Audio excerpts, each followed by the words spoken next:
they get mad at that, that's fine. I'm not doing what I do to make sure nobody gets mad.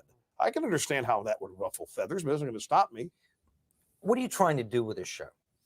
I'm trying to attract the largest audience I can and hold it for as long as I can so that I can charge advertisers confiscatory advertising rates. This is a business. You're in it for the money?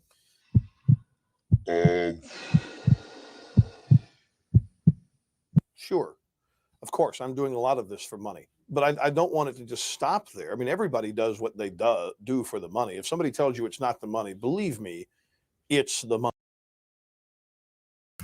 Well, I do believe him, and we will get into that. My name is Ben Burgess. This is Give Them an Argument. I'm joined, as always, by our producer, Forrest. And in a little while, I'm going to be speaking to Emma Vigeland of the Majority Report, which is not how I introduced her last time she's on the show. She's moved up in the world. And then later, Pascal Robert from the This Is Revolution podcast. And we were going to be talking to Vic Vaiana about Pink Floyd as the substitute for the usual Outlaws and Revolutionaries segment with Griscom. Vic is, he's got a migraine tonight, so we are going to do that next Monday. But there is lots of other good stuff that's coming up tonight. We've got a preview that we'll play later of the patron bonus episode coming out on Thursday with C. Derek Varn and Nia Cola arguing about modern monetary theory. There's going to be a little review of the debate that I did earlier tonight with right-wing megachurch pastor Douglas Wilson. How did it go? It was okay. It was pretty good overall. His strategy made it like a little weird and frustrated at points because it seemed like he wasn't really engaging with things that were pretty central to his argument. And there was definitely one moment we'll talk about later that I should have pushed a lot harder than I did because I was just so surprised that he said it. But overall, it felt pretty good. Overall, all right. I find it the concept of arguing with theologians kind of crazy because the ace in there, the ace card they can draw is just well, you're going to hell, and that's not what I mean. That's not a logical argument. We did get into that quite a bit, whether that's how whether that should matter, for morality, whether you're going to hell or not, which to me is a little bit like saying that it's that if you I don't know, you did something to piss off Stalin in Russia in the 1930s, sure, he would punish you, but that doesn't tell you anything one way or the other about whether what he's doing is good or not. Yeah. But anyway, yeah, overall I was happy with that. But we're going to talk about that. We are going to play later for Pascal, a little preview of something coming up tomorrow. The Doug Wilson debate, by the way, I did on Modern Debate, and what they always do is they'll day or two later they'll send me the video file so we can stick it up here. So I think probably Saturday is what would make sense for showing it here. But on Tuesday, tomorrow, we are going to be showing the reaction video that's almost 2 hours that you and I and Jason Miles and also Jeremy Salmon recorded a couple days ago when we watched Judas and the Black Messiah with patrons. That was a good time. I had fun doing that. I almost felt like we were back to a non-pandemic world where you can watch the movie and then bullshit about it later with friends. And yeah, absolutely. It was really good. It was a really good discussion. I enjoyed it. I think everybody enjoyed the movie. There was some disagreement about the politics of the movie, but I think everybody basically liked it. I think Jason was the most, adamant about it not being not being a positive movie in any shape of the term, but he still kind of admitted that he enjoyed watching it. Yeah. No, it was a well put together movie, but anyway, so we'll do all that and more later in the episode. But I want to talk about the late and unlamented El Rushbo, who we saw earlier. And when I said I believe it, right, it's not just in the sense that, sure, of course, anybody who has a career. Sorry, and also our graphic designer J. Andrew World was on that stream. I thought I'd listed off everybody, but it was something. Not just, of course. Look, he wanted to make as good a living as he could off of his chosen career.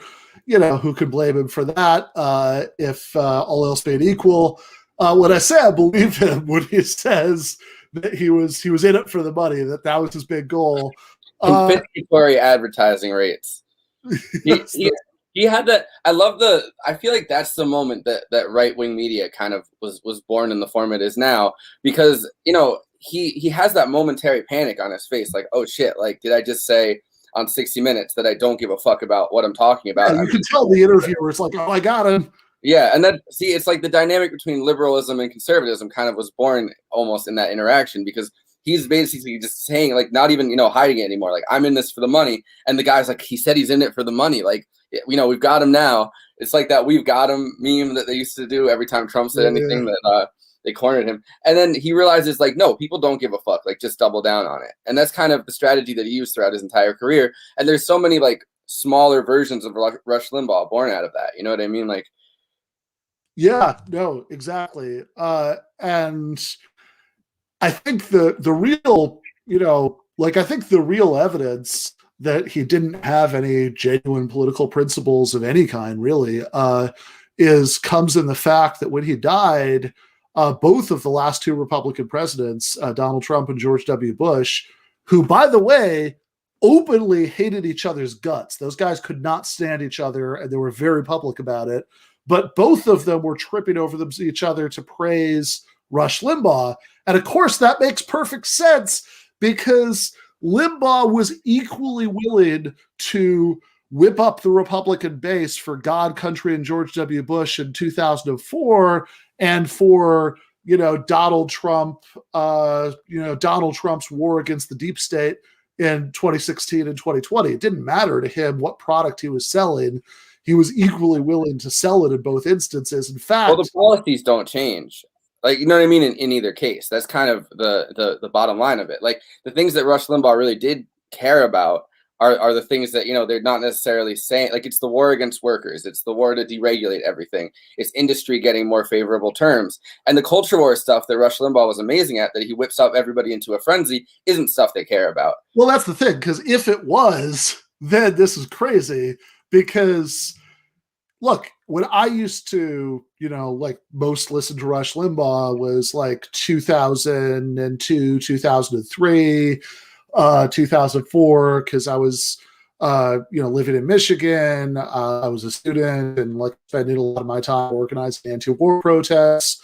And, this is the pre-podcast era. If you're listening to, if you wanted to listen to something in the car and you didn't feel like listening to music at that moment, then it was pretty much either NPR, gospel radio, or Rush Limbaugh. Those were the choices. Yeah, I was raised on the NPR side of it, which has its own its own neuroses that came with that. yeah, for sure.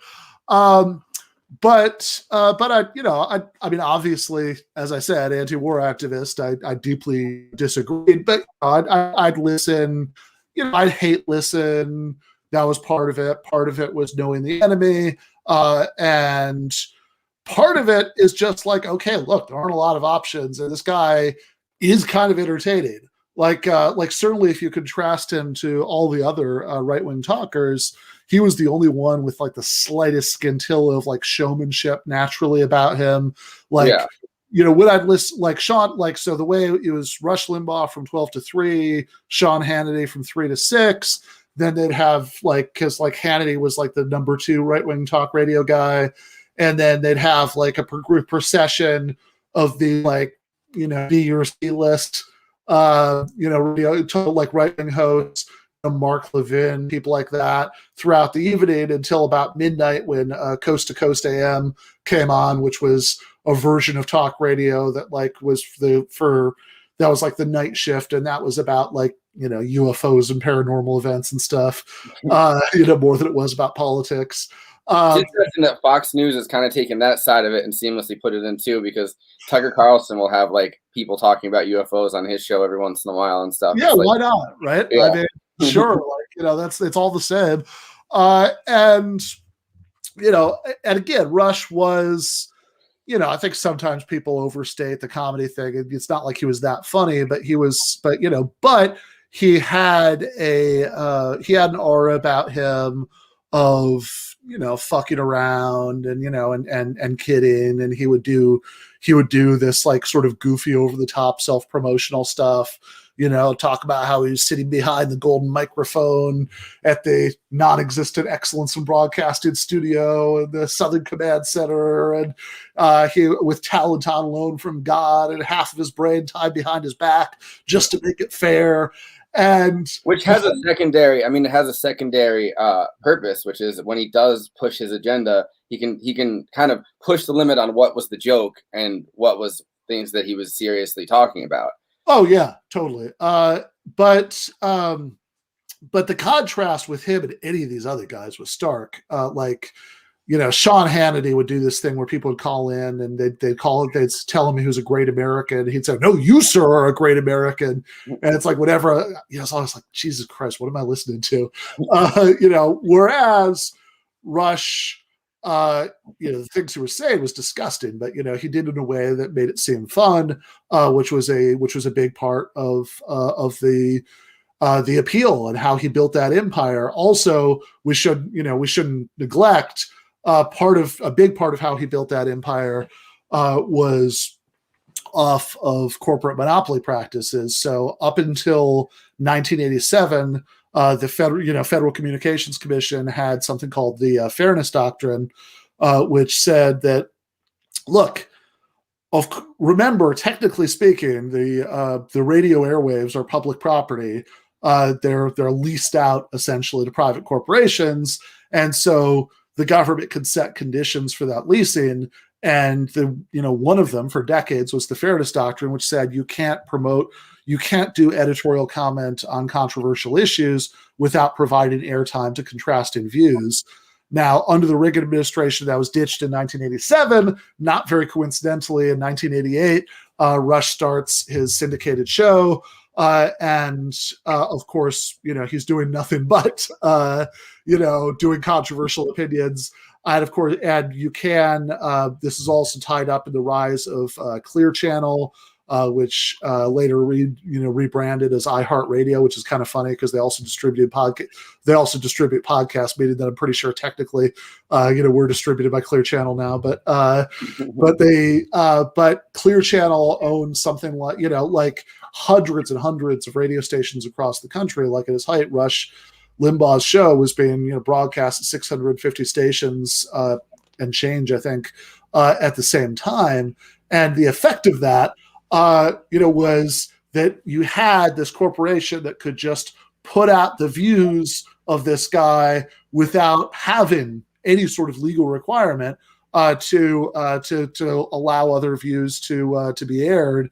And so in combination with the fact that Rush was an incredibly talented broadcaster, I think that's true, doesn't make him less evil. It actually made him more dangerous. But, yeah, he was an incredibly talented broadcaster. And so the combination of that, really let him build this empire and kind of create right-wing talk radio as we know it. And back when I was listening to him, like I said, 2002, 2003, 2004, he was the biggest apologist for the Iraq War. He past the point where the Bush administration itself was. I mean, after the Bush administration admitted that they had made a mistake about the WMDs, Rush was still pushing that line on his show.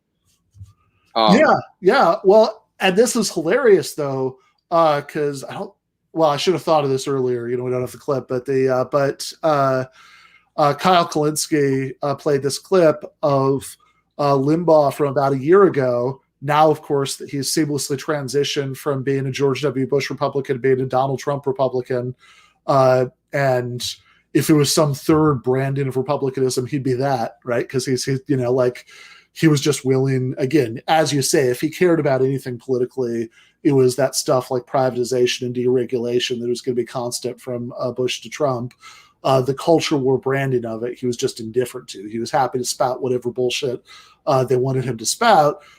So, he, in February 2020, he actually said on his show, like, his way of squaring the circle between his previous, strong support for George W. Bush and the war in Iraq with his support for Trump, who was, of course, taking a very different line retroactively about Iraq, was, I swear to God, he said this, Democrats in the deep state tricked George W. Bush into invading Iraq. Here we go. Okay, we got the clip. That told us there are weapons of mass destruction in Iraq. Let's go back to the Iraq War, 2003. George W. Bush spends a year and a half traveling the country, preparing everybody, lobbying the American people to support it. Goes to the United Nations, has satellite photos, all kinds of stuff. Colin Powell up there showing the photos, supposedly, of weapons of mass destruction installations in Iraq, Saddam Hussein, and the European, our allies in the intelligence community, all support this. Now, Bush, as a Republican, probably not popular with the deep state, particularly after how he was elected. There was outrage. The Florida recount in 2000, a lot of Democrats, a lot of deep staters think that Gore should have been president. He won the popular vote.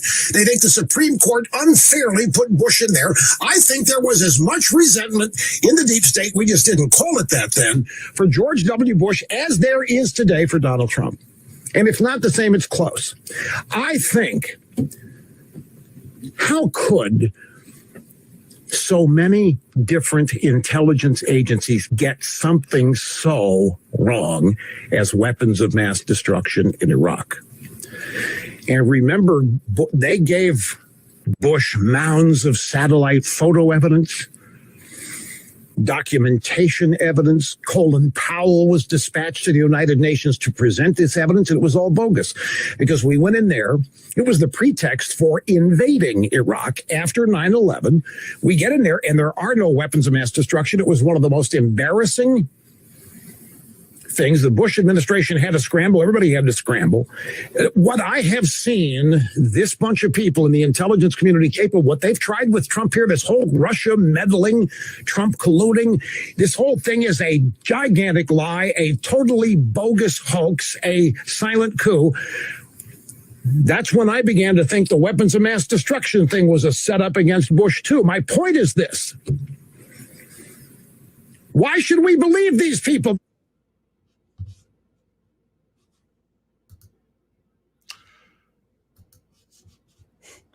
Hey there. Hi, Emma. How you guys doing? You can hear me okay? Yep. Yeah. Hey, Forrest, how you doing? Hey. So we're now joined by the Majority Report's Emma Vigeland. I don't know if you saw that clip before we brought you on, but apparently Rush Limbaugh's end-of-life belief was that Democrats in the deep state tricked George W. Bush into invading Iraq.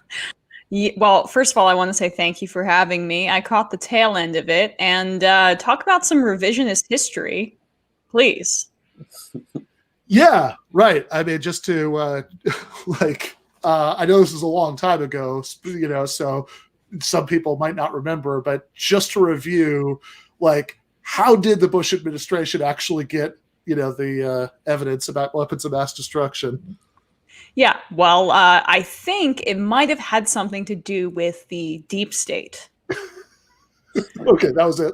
Yeah, I mean, I think I can end whatever kind of logical leaps Rush Limbaugh was trying to jump there. I mean, the origin really of kind of modern, or many people of my generation or a little older, their consciousness about intelligence organization malfeasance is centered around the Iraq War and that very lie, which Rush Limbaugh was cheerleading ad nauseum.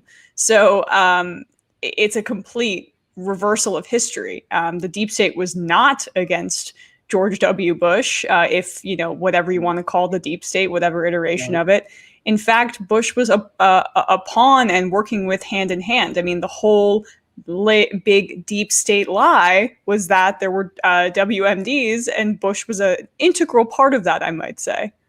Yeah, right. I mean, in fact, my understanding is the Bush administration was really working pretty hard to get like I think was it Dick Cheney set up his own little pseudo intelligence office in order to get better cherry picked stuff to make it sound like Iraq had weapons of mass destruction than he was getting from elsewhere.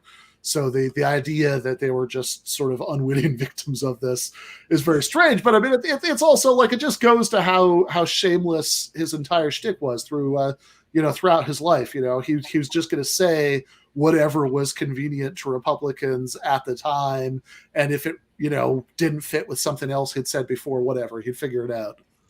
Yeah, well, I mean, I am glad that we are talking about Rush Limbaugh as he was, because that clip right there is a great indication of why it's so dangerous to not depict history accurately.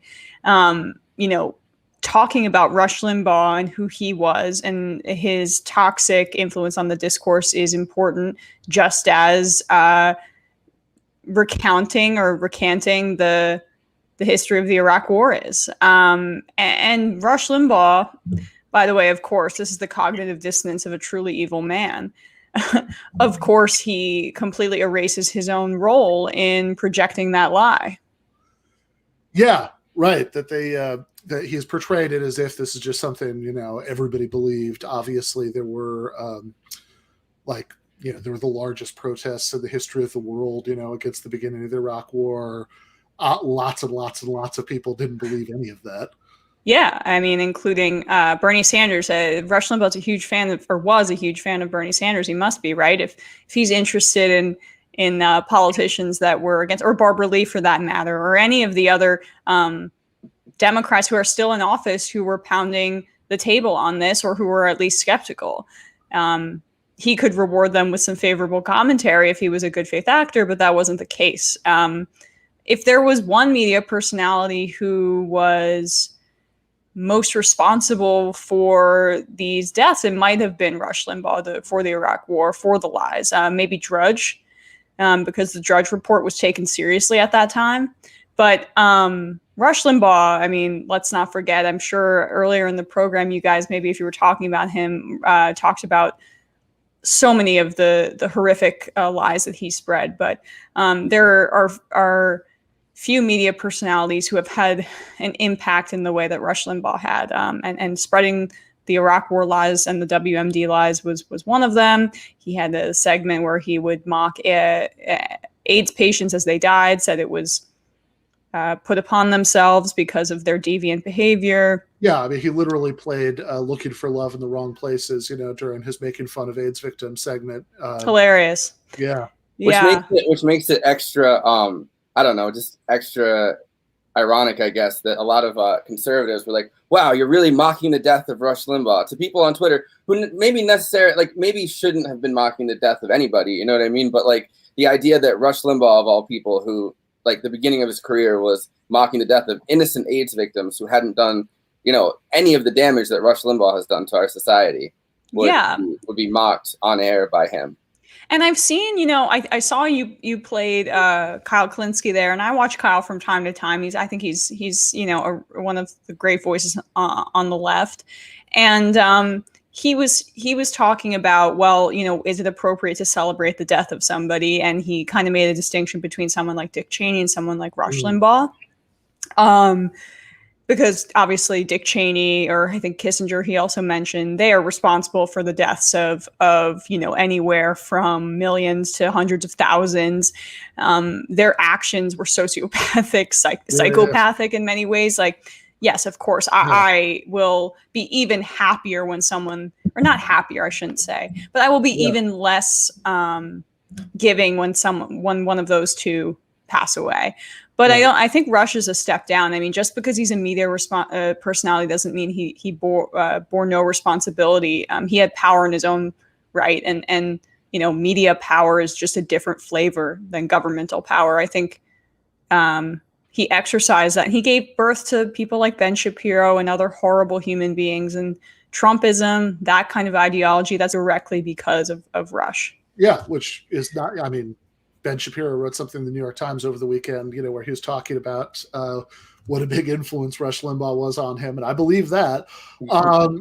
But I mean, I guess I'd make a distinction between celebrating that somebody's, dead and just being honest about them. That, that like whatever emotions might attach themselves to that for you or not attach themselves, it's, like turning.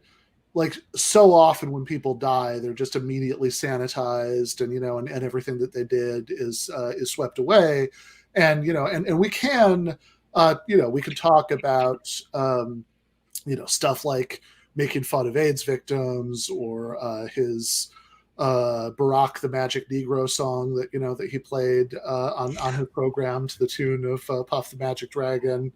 And what a comedian. Yeah. It's like hilarious. Yeah. And then he refused. Right, And then he refused he refused to apologize for it afterwards. He apologized for the AIDS one eventually, but he didn't apologize for the second one, which like this is, whatever, like take the morality out of it, just as comedy. This is not exactly like Lenny Bruce level, what's the joke? Oh yeah, you see that guy? He's black. Yeah. Well, the joke that he was trying to make was that Obama apparently changed his accent when talking to black audiences and white audiences. That was supposed to be the big joke. So he has this whole lead up where he's like playing clips of him at a church and he's supposedly talking to a black audience and he talks more black, which like what the fuck even does that even mean? You know what I mean? Like, well, it's also the question of like, look, lots of politicians modulate how they sound to different audiences.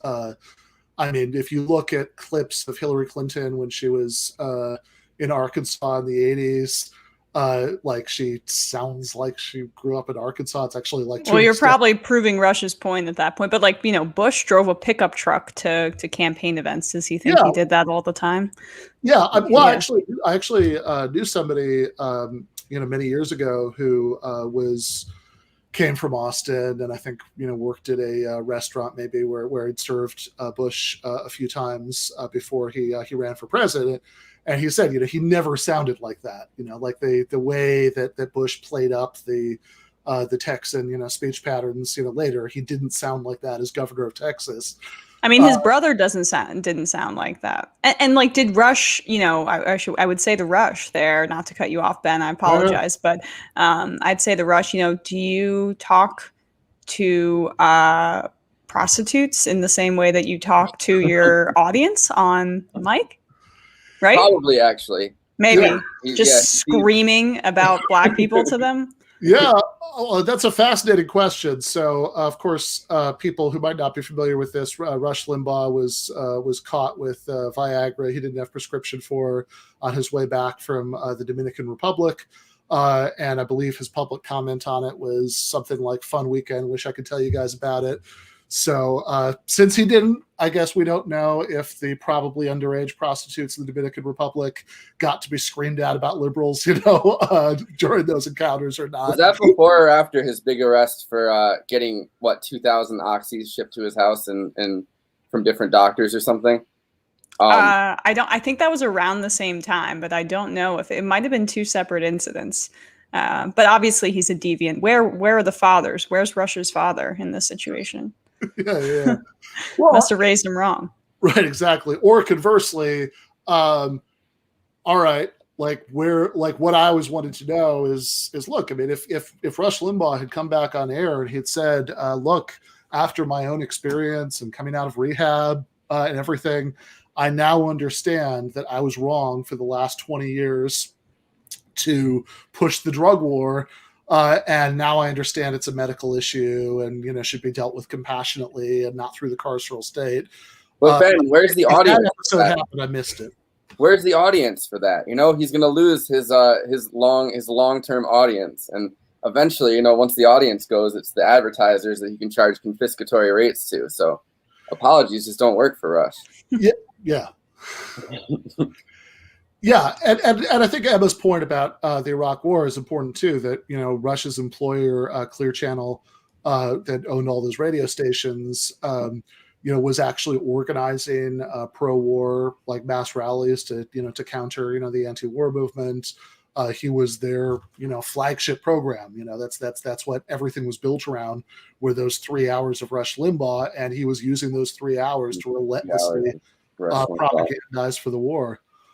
3 hours of Rush Limbaugh sounds like the most exhausting, just awful fucking thing I can. Some people listened every single day. I mean, the saddest thing to come out of this is that Sam won't be able to do Random Rush anymore, segment where he'd just pop into whatever Rush Limbaugh was saying during his rants and then respond to it for 60 seconds, just a random 60 seconds. So it has been a bit sad. That part's sad. Yeah, that part is sad. Yeah, although I think that the fact that he did get people used to that they were listening to 3 hours of Rush Limbaugh 5 days a week, and, going to the fact that he used it for evil, but he was a very talented broadcaster. I think he did that unscripted. Really, if you want to talk about Rush Limbaugh's legacy, Donald Trump is Rush Limbaugh's legacy, because he got the Republican base. He gave them a taste for that. Like, if you think about, like, a Donald Trump speech basically just is what Rush Limbaugh did on the radio, is this endless meandering monologue, and parts of it are kind of funny, and there's a lot of like weird demagoguery in it. I mean, it's kind of the same thing. Well, a perfect example of that is the Michael J. Fox thing. Rush Limbaugh mocked Michael J. Fox's Parkinson's at one point and refused to apologize for it. And then you have Donald Trump in 2016 mocking that journalist that apparently had cerebral palsy. It's the exact same bit at that point, or I guess bit is the wrong word, but it's that same, like, without somebody like Rush Limbaugh, I don't think Donald Trump could have gotten away with a lot of the stuff that he did. Oh, 100%. And I, Ben, I'm glad you brought up Trump, because I just keep thinking, who is the natural successor to this kind of broadcasting? And to me, it's like, if Trump had the work ethic for it, or if he already had an audience in place, maybe he could do it. But it's the same kind of deal. I mean, just like, that's what those rallies were too. It was just basically a Rush Limbaugh radio program, except with Trump flavoring, where he would just rant for however long he wanted about whatever topic he wanted. And he, I guess Rush Limbaugh fed off of advertisers, Trump fed off the crowd. But then you also kind of see Alex Jones having occupied a similar space for a new generation. And what that kind of conspiracy peddling to. I mean, now Alex Jones is trying to say QAnon is lunacy, except he's the godfather of QAnon and that kind of thinking, that there's a pedophile behind everyone in government. But, you just wonder where this goes, because there's going to be more and more of these kinds of people cropping up. It just, I can't see someone having the longevity of Rush Limbaugh with the rise of the internet. Because even Ben Shapiro is a little kind of stale at this point. Yeah, I mean, the Alex Jones thing is interesting because, that almost seems like at the point that Jones was entering that marketplace, it's like, okay, if you're going to compete with this, you have to up the ante somehow. It can't just be like liberals and welfare mothers. It has to be like demons and, Well, Rush took a second to get on the Trump train too. So there was that as well, but go on. Yeah.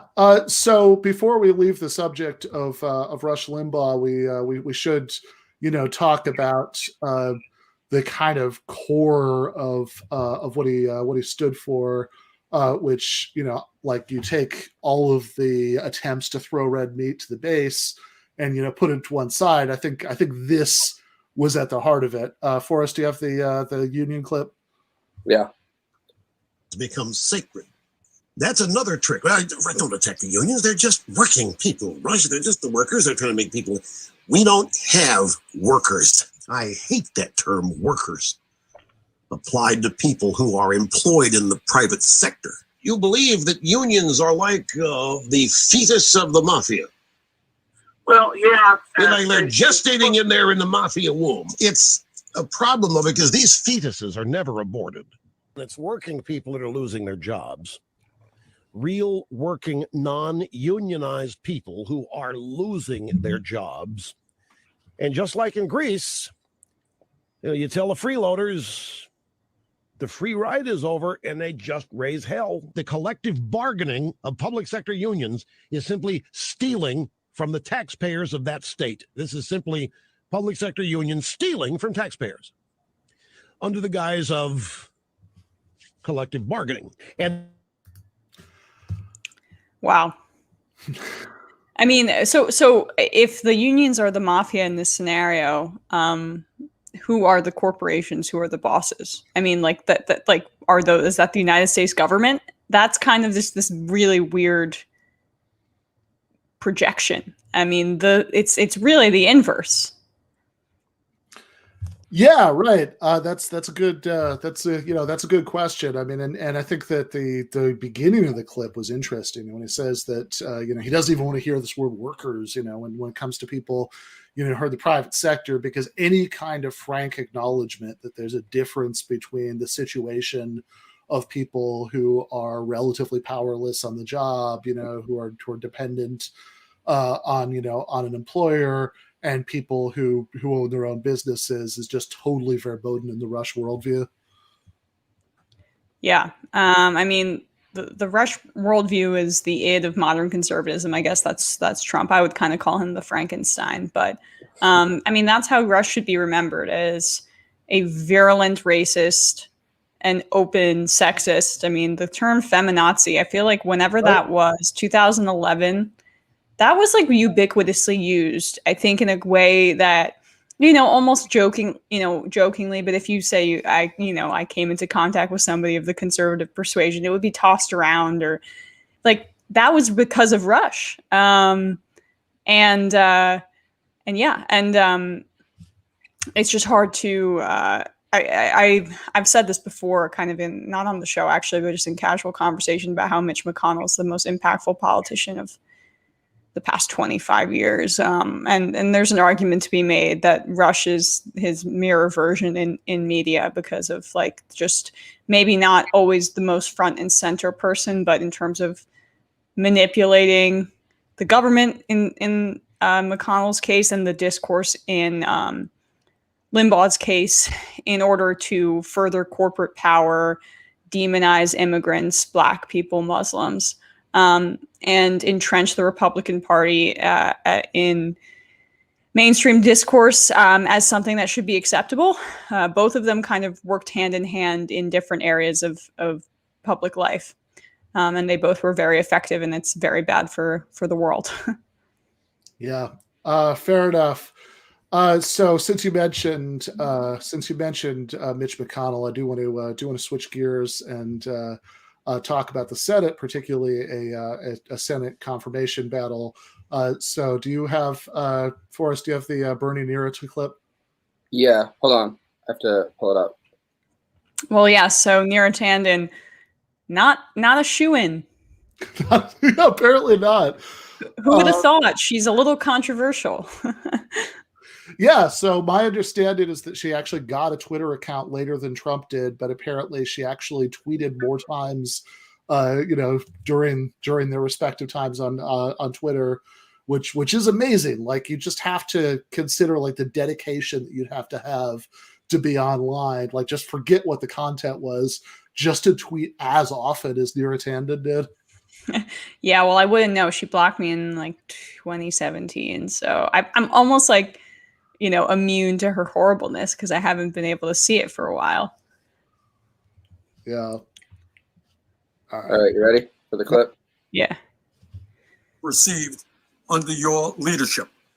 According to the Washington Post, since 2014, Center for American Progress has received at least $38 million from corporate America, including Wall Street and every special interest that I can think of.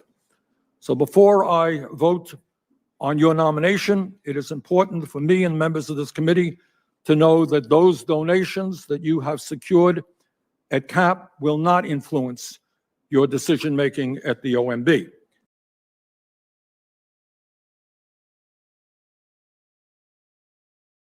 Which I was glad to see, because as hilarious as it is, after Neera has spent, the last 5 years, whatever, as this like anti-leftist troll on Twitter, So it has been very, very funny to see her being grilled about how all of her tweets over the years.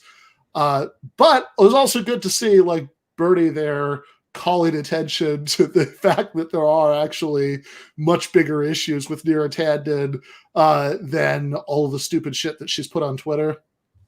Yeah, I mean, I look, he's our substantive king. I mean, he's not going to get petty about this.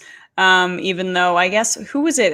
Was it Senator Kennedy who had that line about how, you know, she's called she's called Senator Sanders everything except an ignorant slut. Yeah. You know, Republican Kennedy really interested in Bernie Sanders' feelings all of a sudden. So like that part's stupid. I mean, it's just like, yeah, you guys, for the Republican side, you guys supported Donald Trump for 4 years, and you're chock full of think tanks that take money from Saudi Arabia, from a variety of different nefarious actors and countries that present conflicts of interest, everything that Neera Tanden is guilty of. So I have no sympathy for their kind of argument there, but I'm going to take Joe Manchin's no vote against her. I don't want her rewarded for her behavior. She's an extreme, someone who is a Democratic Party soldier to the point where it's basically deranged. I mean, the way that she went after Bernie Sanders and progressives and other leftists was like, I don't really want this person in government. It was unhinged. And so she was Hillary Clinton's like heavy, you know what I mean? Like she was the person behind Hillary Clinton actually doing like the, not bodyguard work, but like almost, you know what I mean? Like, so. Well, yeah. And so this was Biden's gift to Clinton world. And, you know, to me, that's not worth it, but that's kind of how Biden seems to be appointing people in these cabinet posts. Like one, if it's somebody who he can, you know, check a diversity quota for. I mean, yes, some representation is important, but it's important as a buttress or as a, you know, another piece of progressive policy. Giving a favor to an old friend. I mean, the Merrick Garland pick is right. Obvious there. I mean, he could have gone with more progressive options or better options there, but they wanted to give Merrick Garland a position because he was, I guess, cheated out of one by Mitch McConnell. So that was the whole. And then Neera Tanden, it's like, oh, well, Clinton world helped us win the election, so then we reward Clinton world. But there are so many problematic elements, and she's a corrupt person. She's a very emotional. I say that, you know, just I understand that that's often used against women, but an aggressive kind of bulldog on behalf of corporate Democrats. And I'm fine seeing her nomination sunk, really no matter the reason, because it's that they can get somebody better in that position. Well, there's a good faith criticism to that, which is that the Democrats kind of position themselves to be like the non-Trump party in 2020. Yeah. Like Biden stood up and said, you know, we need unity. Like these mean tweets, they don't help anybody. Like, and that was kind of how he pitched himself. He didn't pitch himself on policy. He pitched himself on being nice and unifying. And Neera Tanden is anything but unifying. Yeah. And so I guess the hypocrisy on the right, you can turn it around on Biden. Why nominate somebody who exemplified all those traits that you were so against in Trump? I mean, it's nonsensical if you're looking at it from a logical perspective, if you're giving them an argument, Ben. And you know, you say that the emotional thing, you know, has been used in sexist ways. It certainly has, but also this is kind of something that people were correctly pointing out about Trump, that you always got the impression that, you know, like we could start a war at 3 a.m. because he got really angry on Twitter. Yeah, I mean, that was a major concern. And you kind of see some of those like impulsive, weird traits in Tanden. I mean, in the OMB, it's not like she has her finger on the nuclear trigger, but you know, she would have to be working directly with the Senate budget chair, and that's Bernie Sanders. And I think that that's concerning in its own right. And I think her ties to other governments and the fact that she kind of gutted CAP, which was, you know, better. Think tanks are always, for the most part, with a few exceptions, often ways to funnel money into DC. from other areas. But CAP was a better organization until she started taking money from anywhere and everywhere that would want to peddle influence, and then it really made sure that it was a shell of itself. Just because it has progress in the name doesn't mean it represented anything. And so, you know, she kind of showed a shamelessness and like a lack of principles in her leadership there. And so I don't really want that anywhere near major office. She also basically like advocated at different times, like gutting pretty much every program that, you know, the Biden administration would at least pretend that they wanted to keep working on, like Social Security, Medicare, Medicaid, like everywhere that would require, you know, like some kind of budget from the federal government. She's at one point or another sent an email that was like, well, why don't we kind of cut this a little bit and we can kind of save money and not, you know, like her deficit hawking was a definite when she was running like a think tank. Well, I mean, and then the weird and disturbing WikiLeaks emails about was it going into Syria or going into Libya? Libya. That we were going to take their oil, like that we should make Libya compensate us for bombing them through their oil money. Yeah, that's an insane statement, and one that, like, if Democrats had gotten leaked emails from, say, you know, someone in the Trump era or in Bush times, I mean, that would be outrageous. Even the Bush people were smart enough not to say it that explicitly, even though that was their clear goals, you know? So I like, yeah, I think all of those points are true. And just, I see people kind of ironically, but not pointing out like, oh, this is a loss for posting everywhere, basically, because she was so online and such a part of Twitter culture if you're on Twitter as a progressive. But although not for me, because again, I'm blocked. I'm still bitter about it. I want to see all her unhinged stuff, but she's deleted a lot of it anyway. Oh yeah. Well, no, I mean, I it was because I pointed out, she said, we go high, when they go high, when they go low, we go high, and it doesn't fucking work. And I tweeted, you know, didn't you, work on the Hillary campaign when you leaked those photos of Obama in ostensibly Muslim garb? But I digress. But she's not just like a poster. She's also, I saw this point being made somewhere. She's like a boss, and she was an abusive boss that was accused of punching Bernie Sanders' campaign manager, Faz Shakur, in the stomach, or at least like hitting him, accused of that. She was accused of a lot of really bad things.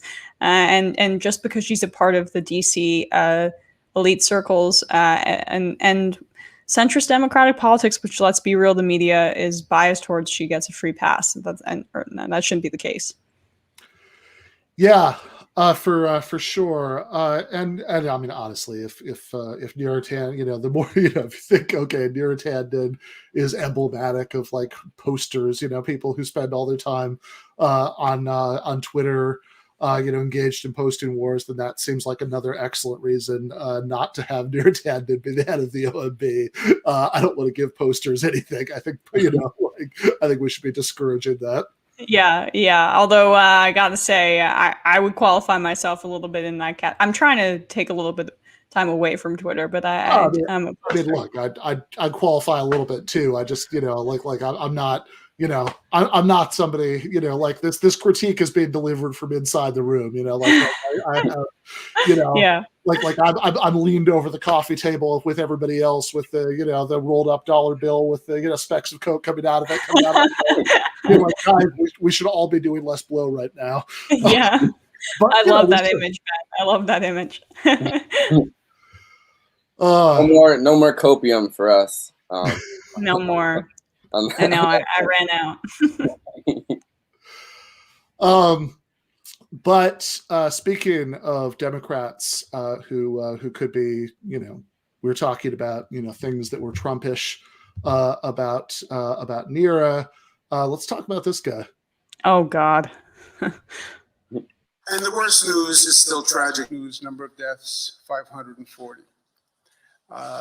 It's not as high as it was. It's still 540 people died yesterday. 540 people, 540 families. 504 in hospitals, 36 in nursing homes. Nursing homes are the single biggest fear in all of this. Vulnerable people in one place. It is the feeding frenzy for this virus. Despite everything we can do in the best effort, people who are working in those nursing homes who are doing just a fantastic job. The state is not going to come in and do their job for them. That would be a state-run facility. That's a prison. That's, a different situation where we run the facility. We don't run these facilities. Right, but the state's saying that these nursing homes that, as you said, are private, have to take back these COVID patients. So that's a state mandate. How do you Well, reconcile those it's two? their patient. It's their patient. And their patient that they're getting paid to take care of now contracts the COVID virus. Okay, now you have to take care of that patient who you're getting paid to take care of with the COVID virus. And what if they can't? Are they, then If you can't- be non-compliant with? Well, yeah, if you state can't, if you're regulations? saying I can't take care of my patients, then fine. Then tell us you can't take care of the patients and we'll make other accommodations. What's the penalty for that if they can't comply? Well, if you can't run your business, you can't run your business. Penalty is your own. It's, you're out of business. But if people are dying because, again, the facility, it seems like a revolving. If you look at New York State, we have a lower percentage of deaths in nursing homes than other states. Whoa. A third of all deaths.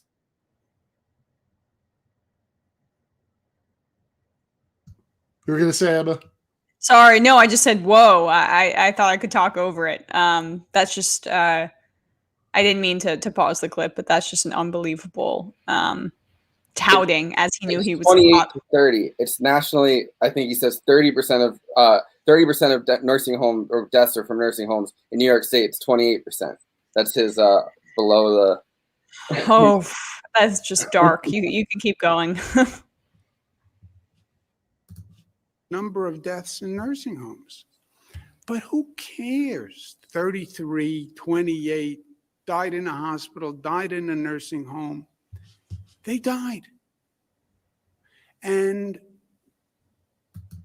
I dealt with the loss of my father. The pain is so incredible and inexplicable. And why?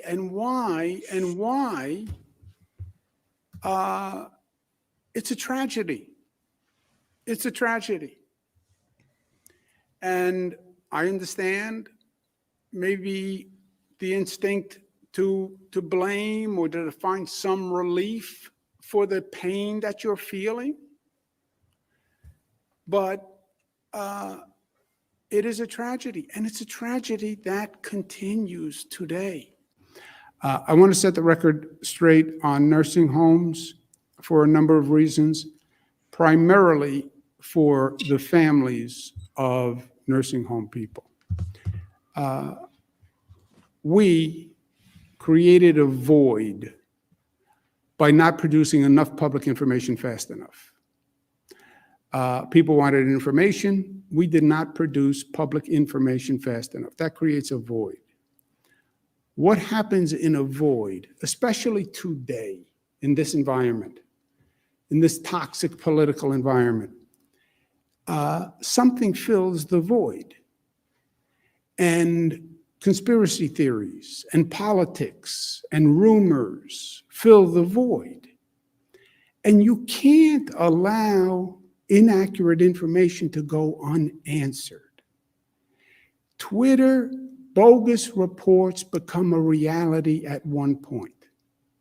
Social media, 24-hour news stations, if you don't correct it, it gets repeated, and it gets repeated, and it gets repeated, and then people think it's true. It's a very difficult environment to operate in. We created the void by not producing enough public information quickly enough. I get that. But then it was exploited with misinformation, people playing politics, Republicans playing politics, personal attacks, personal agendas.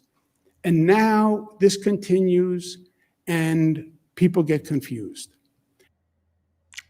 Okay. Well, there's a lot there. But the fact that he was using the nursing home data specifically at that time, I don't know when that clip was, but clearly earlier on, in order to tout New York as doing a better job than other people, as he's obscuring the amount of COVID deaths, half of nursing home deaths almost were hidden, basically.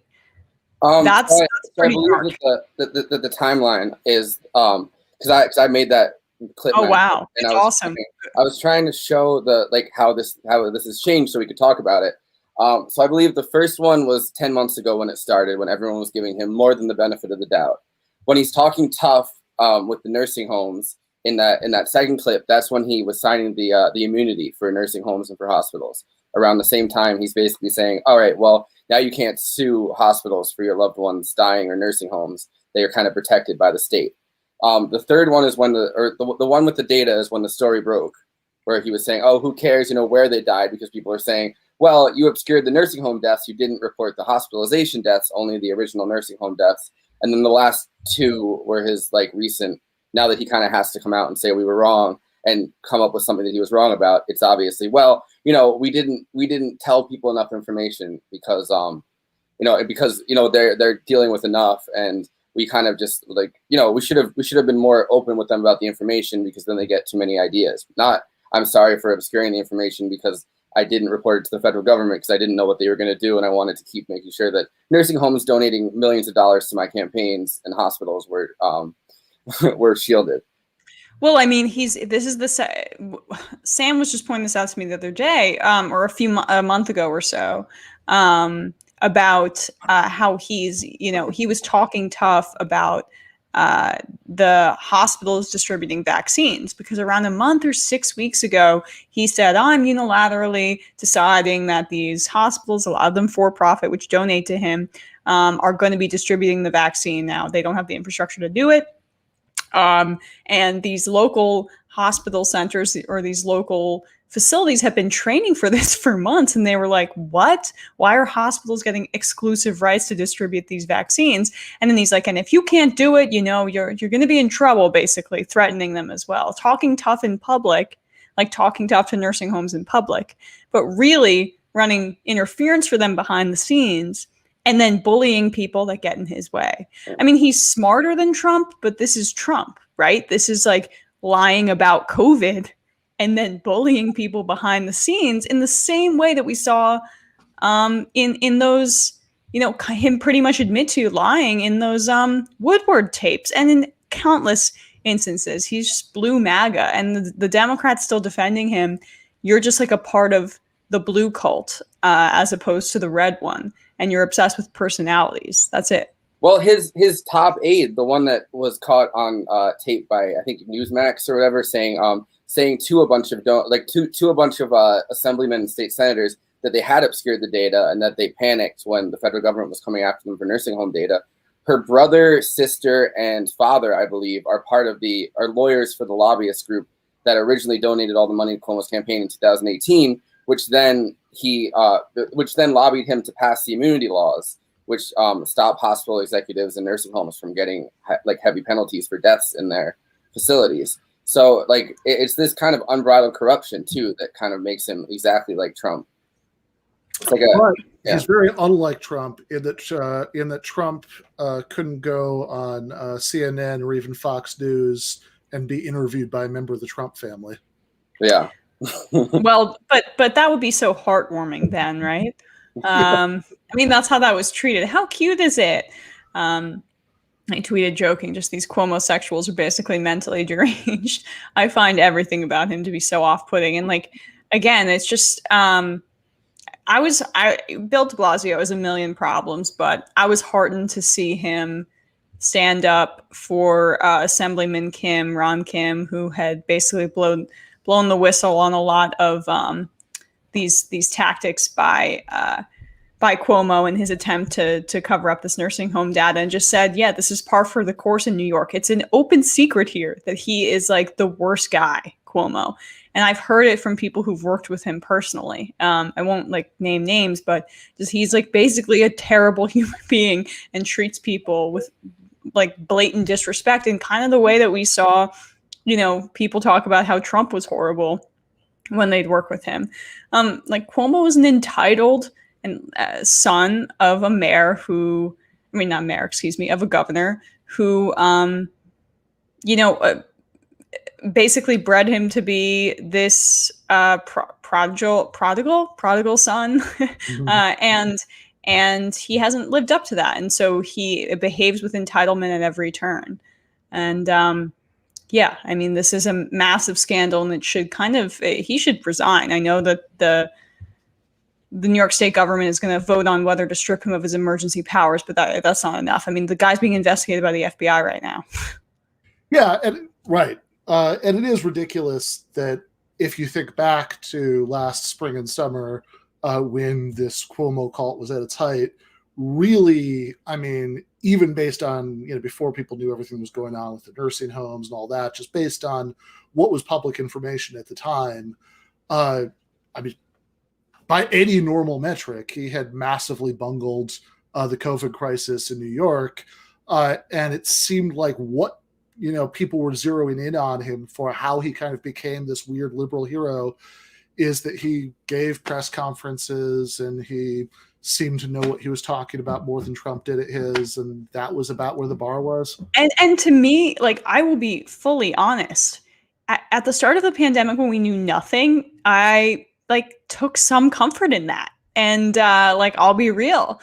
I got swept up in some of that stuff and being like, all right, well, I can tune into this, and there's a public official who's kind of saying what's up, but kind of is doing a lot of work here, because you were as never we know, homosexual. I was never. Please, don't even mention me in the same name as that word. I'm whatever. I'm prejudiced against them, to be honest. I think they should have less rights than us. I hope the Supreme Court rules to strip them of their rights. But I digress. You know, a Cuomo-phobe like that old Seinfeld episode with the anti-dentites, you know, who hate them. Yes, I am a proud Cuomo-phobe, and I deserve to. It's my religious right to be able to not bake them cakes and not accept them in public life. But yeah, I mean, it was like that was partly, you know, because Trump was so bad at providing COVID information. There was one person, this was when New York was hit so badly, and, you know, I'm here in New York, freaked out. So yeah, but like, that's not leadership. That's one part of it. And yeah, okay, cool. He's better at Trump than Trump at that. But is that really the bar for a solidly blue state that could have actual progressive leadership, that could have single payer healthcare, that could have all of these institutions that Cuomo has actively tried to disembowel, or disembowel? That's the word I was going for. The one thing is that he spent his political career kind of treating New York like an old machine, like a political machine, like a Mayor Daley in Chicago or whatever, something like that. And of course, that's going to slip away, as New York is a fairly progressive state in a lot of ways, like at least the voters are. But Cuomo's kind of essentially made it so that anybody that challenges him, he has the city and like that's going to vote for him no matter what, and he doesn't ever have a real challenge. Like the Republicans here are weird. Like even for Republicans, the people that end up trying to run against someone like Cuomo are just fucking weird. And Cuomo knows that. And then the progressive challenges don't really go anywhere because he manages to, slip something here or there so that one of these parties, or like one of these like even like the Working Families Party and stuff that have gone against him, like he kind of, either threatens them with something or provides them with something they need at the last minute and kind of takes away the air and the sails of whatever progressive challenge he has. Well, totally. I mean, and you see this in big states like California, and I also put Massachusetts up there to a lesser extent, that are blue, but that have a lot of money and a lot of people. And they have large political machines that operate in a corrupt way that's independent of traditional right-left politics that we see on a national scale. We saw this with the Alex Morse versus Richie Neal situation of a state Democratic Party operating in a corrupt manner.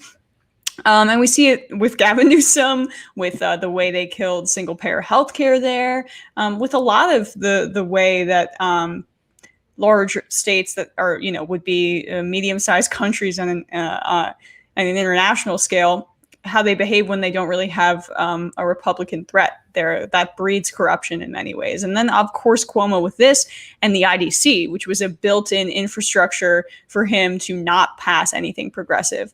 So that's something that we all just have to be aware of, because it's not when the one good blue team wins, we're all set. It's all about what rules are put in place in order to incentivize the right things. And states like New York, they have a big issue in that area. It was nice to see the IDC completely get destroyed in 2018. Yeah, that was a big deal. And let me know if I'm going on and on, but just the Cynthia Nixon campaign was great. It obviously wasn't an electoral success, but God, the Amy McGrath run in Kentucky is a case study as to why this is just like the really wrong way to go, because you see what Cynthia Nixon did. She didn't win, but her run laid the foundation for all of these progressive candidates and helped eliminate the IDC. And then take Stacey Abrams, for example, in Georgia. She didn't win, but her run laid the infrastructure, a massive amount of like voter registration ability and get out the vote ability and all of these other things. And plus she continued her work. For there to be electoral success, and now look, it paid dividends. And then in Kentucky, she loses by 10 points. It's Chuck Schumer's handpicked candidate. They just throw money at the issue. Whereas Charles Booker, who actually, was a progressive and got Kentucky State Party support too, he could have stayed there in the state, really built up a coalition, and then maybe made a run at things in the future and built up progressive power in Kentucky. So even if you lose, is my point, running the right kind of campaign and right kind of candidate can really pay dividends for progress down the road. Before Cynthia Nixon ran against him, it was Zephyr Teachout, who was an incredibly solid ally for Bernie, and he kind of was willing to go farther than Bernie with that Joe Biden corruption letter. But in 2016, as Trump won, she ran for the Congress, like she ran for my Congress or seat, like where I live, and got destroyed by this guy John Faso, who was literally like a Trump clone, because they had like a bunch of those Republican Trump clones that. I remember that race well. Are you in Orange County, somewhere near there? Near there. Yeah, I'm in New Paltz, which is Ulster County, but yeah, it's like. Yeah, my mom grew up in Middletown, so I'm wow. I know the area a little bit, and I followed that race because I love Zephyr Teachout. I read her book in college and stuff. She got screwed by that Trump wave because she was like not one of the Clinton type Democrats that lost. Yeah. She just was like tied with them, unfortunately. She also was an enemy of Cuomo because she had run against him. So a lot of the state resources that maybe could have been delivered to somebody didn't necessarily, I don't think, reach her. Yeah. So let's switch gears before Ebba goes and talk about the National Democratic Party for a second. Do you have the last clip, Forrest? Yeah. Look, our recovery plan also calls for an increase in the minimum wage at least $15 an hour. No one in America should work 40 hours a week, making below the poverty line. $15 gets people above the poverty line. We have so many millions of people working 40 hours a week, working, and some with 2 jobs, and they're still below the poverty line. Our plan includes access to affordable childcare. That's going to enable parents, particularly women, to get back to work. Millions who are not working now because they don't have that care. All told, the American Rescue Plan would lift 12 million Americans out of poverty and cut child poverty in half. That's 5 million children lifted out of poverty. Our plan would reduce poverty in the Black community by 1/3, reduce poverty in the Hispanic community by almost 40%. I look forward to working with members of Congress of both parties to move quickly to get this American Rescue Plan to the American people. So that sounds good. Where are we at with that? So, well, basically he's saying that the $15 minimum wage is not going to be included in this rescue package. Yes. Okay. It's because Manchin has basically said he won't support it. Yeah, I mean, I think, look, I'm going to do a weird defense of Biden here. I think he's trying to get this bill out as soon as possible. Well, okay, here's the critique. They should have just moved forward with reconciliation immediately and not tried to do this bipartisan dance. Then maybe we wouldn't be rushing so hard or so quickly to complete this bill before benefits expire in mid-March. And there's going to be a gulf no matter what, really, in terms of what people are receiving from the federal government as some sort of subsidy and just help during the pandemic, which is desperately needed. So the urgency is there. And that's why a $15 minimum wage with multiple senators basically saying we're not going to support this and the kind of negotiation process that would entail. Yeah, I understand not trying to tie this to the $1.9 trillion package, especially because it seems like Manchin right now, in order to maintain his bipartisan branding or as a, I'm not beholden to either party, his vote against Neera Tanden signaled opposition to Biden, and now he's going to still support that $1.9 trillion deal, which is probably the best we're going to get out of that guy, who is a bizarre figure. He's not as smart as Lieberman, which is lucky for us because we can manipulate him more, but it might have not been enough time in terms of lapsed benefits to get the $15 minimum wage in there. So like that's my defense in this area, but it should not be a question. Hopefully, because it does deal with the budget, as has been established by, thanks guys. I saw that come up on the screen. I love all the tips over here because, no minimum wage increase is coming. yeah. Well, exactly, Just right? kidding. Ben pays a living wage. Don't worry. There you go, Ben. But because it does deal with the budget, luckily they because Republicans didn't use it in last fiscal year, they can I think this reconciliation package is still in fiscal year 2019 or still can be used for that. I'm not exactly sure, but that might mean they can do a second reconciliation bill right after that. And that could be the $15 minimum wage. So if they don't pursue this at all after this $1.9 trillion package, I think lots of criticism needs to be heaped. But I understand not putting it through in this, just based on the urgency and the fact that there's going to be a lot of vote whipping needed that takes a little more time. I mean, what do you think? On the Manchin thing, I mean, I understand there's no easy answer here. The last primary challenger against him was crushed. But I don't think that paid people more money is actually unpopular in West Virginia. Yeah, and that's the thing is I think given more time, he might have come around. I mean, we saw as soon as he said, I'm not going to support stimulus checks, the market tanked. And within 2 hours, he reversed his position to a different reporter. Because Manchin, again, as I mentioned, he's kind of, we had to deal with Lieberman in the Obama era, who was a way bigger ideologue in terms of corporate centrism and was beholden to industries like Wall Street in a way that Manchin isn't. Yes, Manchin is beholden to the coal industry and to fossil fuels and to other areas. But mostly what his project is branding himself as this kind of centrist renegade who can get elected in West Virginia. And that's a lot flimsier, and you can finagle that a lot more than somebody like Lieberman, who's bought off by the insurance industry, for example. So there's hope there. And so I think there may be hope if there's a grassroots campaign behind the $15 minimum wage. I mean, we saw last week there were strikes in, I think, 15 cities throughout the country. Charlotte, St. Louis, different cities. I was like, can I rattle off 4 of them off the top of my head? No, it's 9 p.m. But yeah, I think if you do have a significant campaign behind it, then maybe he could be swayed, because we saw he was swayed on these checks, thankfully. All right. Fair enough. Thank you so much, Emma. Thank you so much. I really appreciate it. thanks for having me. And obviously, Ben, love your show. Ben and I became friends through Michael, and I love coming on your show, Ben, because it reminds me of Michael, and that so many great friendships sprouted from him, and including ours. So I really appreciate it, and thanks for supporting so many great leftists. It's great to see. All right, thanks, Emma.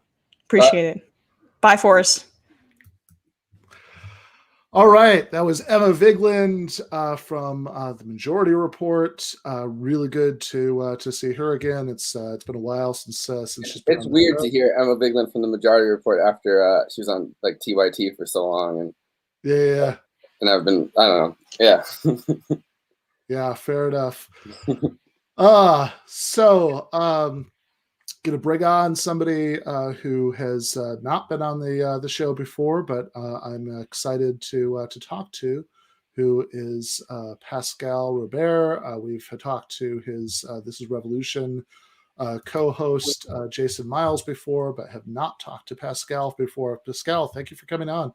No problem, Ben. Been a fan of your work and your show, and also the late Michael Brooks as well. Forrest, nice to talk to you. You too. Yeah, so I don't want to I promise this is the last time we'll mention him again on the show, but Forrest, do you have that clip of Rush Limbaugh talking? Wanted to get Pascal's reaction to this. This is which one? Every racist moment. Yeah, this is Rush Limbaugh giving his thoughts about the history of the slave trade. Okay, hold on, I have to pull it up.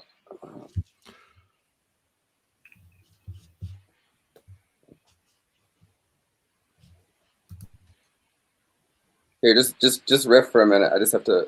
I was about to say, this is a great way to start off the show, man. Invite me on. The first thing you put on is Rush Limbaugh narrating about the history of the slave trade. I was about to say, what is it? Yeah. Well, we're going to subject you to Rush and their technical difficulties. So between the two, we'll be lucky if you come on again. I know, and this is we're already at great It's start. already at a very low point here. That's right. We got the. I don't see it. There it is. Got something up On there. ESPN and throughout the sports world over who can use the N-word, when and how, and who can't, when and how. A little history lesson for you. If any race of people should not have guilt about slavery, it's Caucasians. The white race has probably had fewer slaves and for a briefer period of time than any other in the history of the world. No other race has ever fought a war for the purpose of ending slavery, which we did. That's actually a lie. Nearly 600,000 people killed in the Civil War. It's preposterous that Caucasians are blamed for slavery when they've done more to end it than any other race. All right, so I'm surprised here. I'm hearing from Pascal that this is not an accurate description of history. No, because there's my parents are Haitian. There's a whole island of black people who fought a war to end slavery, and they were Haitians, and they also helped to give birth to the United States vis-a-vis the Louisiana territories. So I find it fascinating that Rush Limbaugh argues that quote unquote white people did more to quote unquote end slavery. I would argue that whenever white people took action to end slavery, it was because it fit into the larger project of the political economy of American and Western capitalism, which found that ending slavery was preserving something that was more effective to managing the quote unquote project of American empire. So I don't buy into that, I mean, my whole position is that on the quote unquote white guilt, I'm not a fan of racial guilt or guilt trips or the white guilt thing.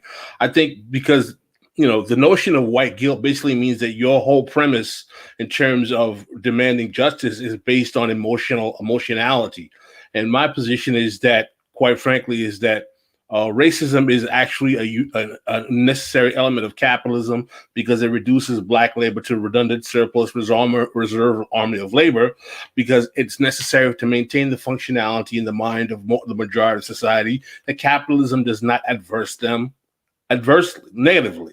In other words, as even capitalists like Milton Friedman would admit, there is a natural rate of unemployment that is required in American society.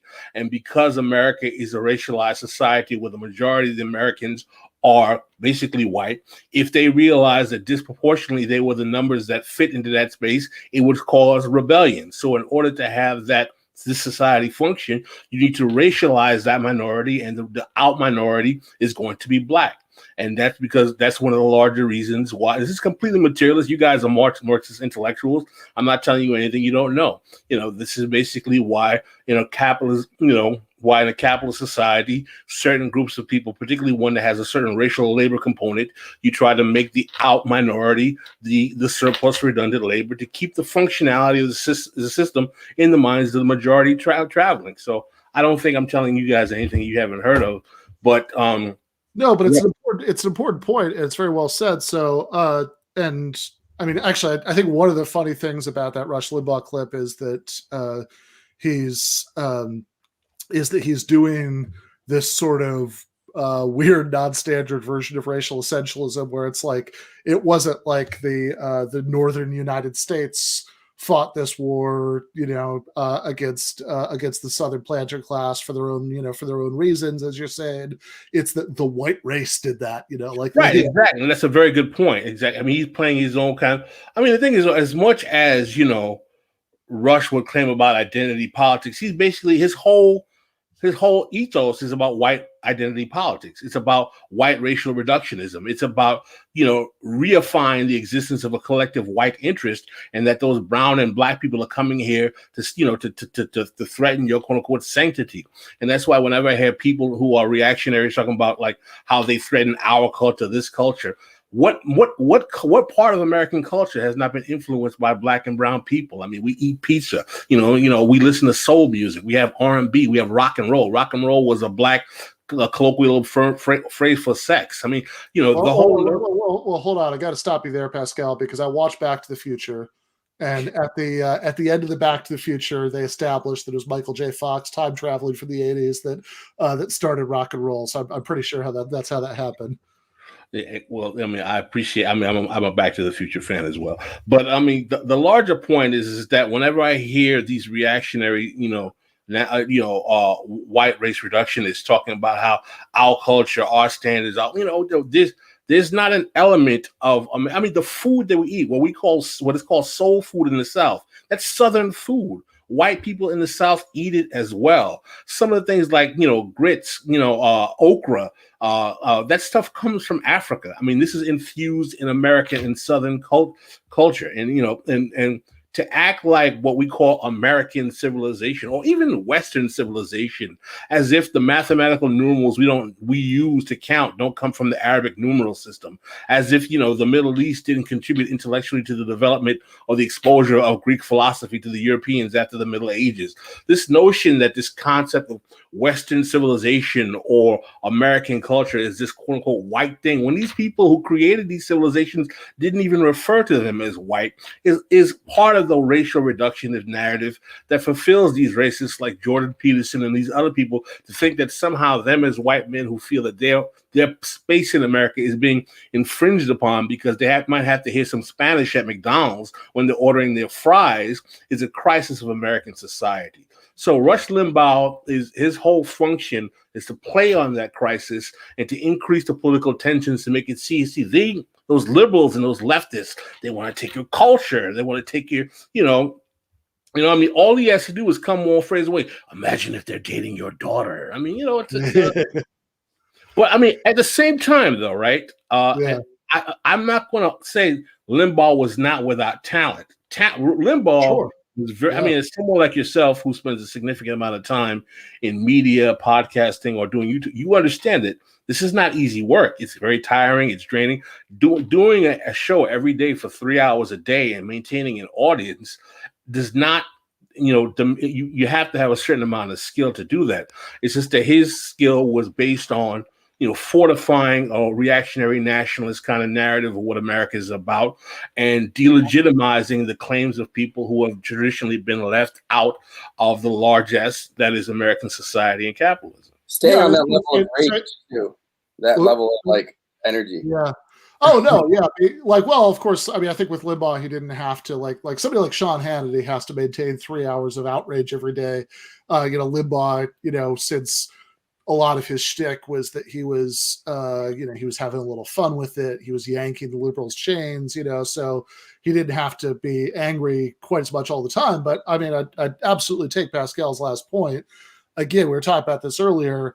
Limbaugh was a really talented broadcaster, but of course that doesn't make what he did better. It makes it, worse, or at least more dangerous. Absolutely. And I think that one of the failures of the left, right? I mean, there's always this stereotypical kind of trope of like, you hear people on the left, from liberals to the left, because I do believe in this distinction between liberals and the left. Yeah. From the liberal flank of capital to the left, you hear there's like, oh, the right wingers are such rubes. They're so stupid. They deny science. I mean, if they were so stupid and they were so ignorant, how would they be able to maintain the intellectual framing of governance in American society during what I call the 50-year counter-revolution? The last 50 years of America has completely been tilted to their view of not only American economic management, I would say globally, with the rise of Thatcherism and Reaganism and everything else. So I've always felt that the left underestimates the effectiveness of the right in areas of governance, in areas of collective ideological consensus, in areas of propaganda, in areas of ideological management. And that, frankly, because if you believe there's a left, because one of my arguments is that there's actually no left in America at all, and there hasn't been in 50 years. I think we have leftists, but leftists don't mean that you have a left. Yeah, I've heard Adolf Reed say something similar, that there's what maybe we will, if it takes off, we will say later, like what will have been, the left. But what we have, the sense in which we don't have a left is we don't have the kind of left that has existed in, lots of countries, during the 20th century, that had roots in the working class. It was able to intervene, in its own name, in politically, like even having a mass sort of, mildly social democratic current in American politics is a fairly new development. I mean, that's really 2016 onwards. Before that, you had, as you say, you had leftists, you had Noam Chomsky, you had whoever, in other words, you had people who were intellectuals, people who were, media figures, who had more radical views, but to the extent that they ever actually got involved in real politics, there just wasn't a lot of real politics that wasn't just a matter of essentially becoming a liberal once you entered into that sphere, because that's all there was. Absolutely. And I mean, though I appreciate the development of the democratic socialist phenomenon that comes along with Occupy and evolves into the Sanders phenomenon, I still think that entryism as the point of developing a left project is still problematic, right? Because some people use the trope of the inside-outside game, that you have to have an inside game and outside. I don't think you can have a left that depends on being a part of the Democratic Party. I think that what the left, basically is about forcing, through the use of movement politics, organized labor, and other elements, the status quo to have to make concessions based on the fact that they disturb the normal functioning of empire, whether that's through protest or disturbing the flow of capital. Now, one of my critiques of the left, and I made this comment on another program, I think it was with Doug Lane, as a matter of fact, we were talking about, is that because the left is so much based on oppositional politics, meaning critical deconstruction of the status quo, I think the left doesn't take governance seriously. That's kind of part of the problem. I don't even think it's a problem. I think it's a conundrum, right? Because if your political framework is to demonstrate what are the contradictions that exist in a society that is oppressive, then oftentimes that relegates you to being one that's on the outside that's actually pointing, but it doesn't give you the opportunity to build something. And that's part of the problem, right? The left is not good at building things that can show people that this works. We're very good at saying this doesn't work because it's X, Y, Z, but building things, whether they be political parties, whether they be actual social movements that are not really kind of relegated to being funded by the foundation world, is not our expertise, right? And I think that's a problem that has not been rectified. I think there was a time in which the left was more effective. I'm thinking about revolutionary leftists. I'm talking about military, in terms of maybe during the early 20th century, where we had, rigorous labor movement. We had, people challenging capital in more rigorous ways. But I think that part of the problem that we have with the contemporary left is that, first of all, it's not rooted in the working class. I think most of the left are kind of petite bourgeoisie, professional managerial class intellectuals, university, socially or culturally represent them in any particular way. And that's problematic because, and I also think that there's just too much of this kind of ideological firing squad in the left that is like, or what they call the ideological purity test, that if you don't buy into the particular ideological left, product of, oh, I'm a Trotskyite, or I'm an anarchist, or I'm a Demsoc, or I'm a Marxist Leninist, or I'm a Maoist. That, let me tell you, regular working people don't want to hear that bullshit. Like they don't care. It's a major turnoff, quite frankly. And until we until we have a basic way of explaining to people as to why capitalism screws you over, and we can create economic models that are more humane to actually give people a better sense of equity in society, all of that, I'm not trying to say theory is not important. Theory is important, but the making that the end as opposed to the actual practical reality of what needs to be done, I think is a major fault line and a major problem we have in the American left overall. Maybe, I don't think it's as much in Europe, but definitely in the United States today. Yeah, and all that's, all that stuff that you're talking about, I'm a Trotskyist, I'm a anarcho, whatever, I'm, this or that. Like, it often feels to me, at least, like there's this element of play act into it, that people performative. Yeah, exactly. And because it's a really strange exercise, because people aren't really, like, when they're using these labels, they're not really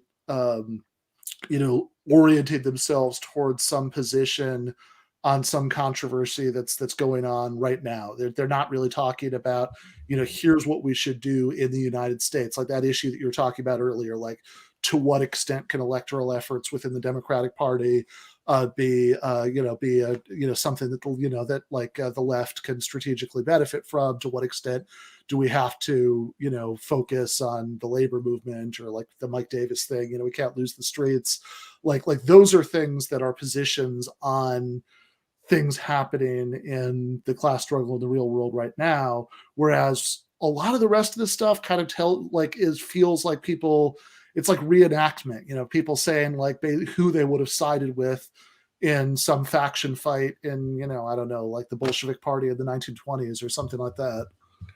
No, that's a very good point. I agree with you that there is this kind of very kind of performative kind of, and I think part of it is like, it's the new chic way that university trained people show that they're smart. It's like, I've read Marx's 18th Brumaire. Have you? Like, it's the new hip, when, I'm a little older, I'm somewhat older than you guys, for my generation, I'm a Generation X, they didn't care about the left. For them, it was just like, how much money do you make? And I think for the later generations, the millennials, it's more kind of like, well, how much do you know about, the common term, or the Paris Commune, or whatever arcanal aspect of leftist history exists, right? And I make the joke with Jason. I was like, listen, if it wasn't for the 2008 crash, most of these people would be looking at their stock dividends, quite frankly, because they probably wouldn't even be interested in this kind of stuff.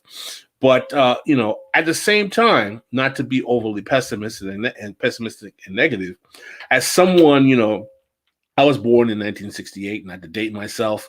I remember, and part of that realization makes me use that year as a major theme that I call the 50-year counter-revolution. And if you understand what I mean by the 50-year counter-revolution, is that basically from the end of the period of the New Left of the 60s with the rise of Nixonian kind of reactionary politics up until the modern era, pretty much we have been living in a counter-revolution to the New Left of the 60s. And that most of our politics has been a counter-revolution to that period. So when I say the 50-year counter-revolution, I'm talking about the majority of my lifetime. And one thing I can say is that since I realized how crappy most of the people my age have in terms of politics they have, because of they grew up looking at Reagan as their their ideological kind of progenitor of what stable politics should be, I welcome the fact at least that there are younger people, younger than myself anyway, who are interested in a left project. As bad as it is, I can absolutely assure you the politics of the people who are a few years older than you guys are horrendous. I mean, they're absolutely, there's a reason why if you look at most of these Fox News commentators, they're mostly Generation X, barring the older guys like Bill O'Reilly and even, someone, but like, Sean Hannity, people like Tucker Carlson, all of these guys come out of the, they're all children of the Reagan years. And I also would suggest to your audience, if they haven't watched it yet, I thought it was an excellent documentary. I'm sure Jason has mentioned with you Showtime's documentary, The Reagans, particularly for younger people who may not actually remember the 80s. I was a teenager and a young adult in the 80s, so I remember it vividly. The Showtime documentary, The Reagans, I think you can get it on YouTube right now, is an excellent example of the sheer hypocrisy and just absolute bankruptcy of the Reagan presidency, that does a very good job of talking about how this man whose whole youth and young adulthood and first employment is based on New Deal government largesse becomes a man whose whole presidency is based on saying, government is not the answer, government is the problem. I forget the exact quote. You guys have heard it before. Yeah. Which is funny. I mean, you're talking about generations, and I was a little bit older than Forrest, but I was born in 1980. And the very first political conversation I can ever remember having in my life was I would have been 4 years old, 1984.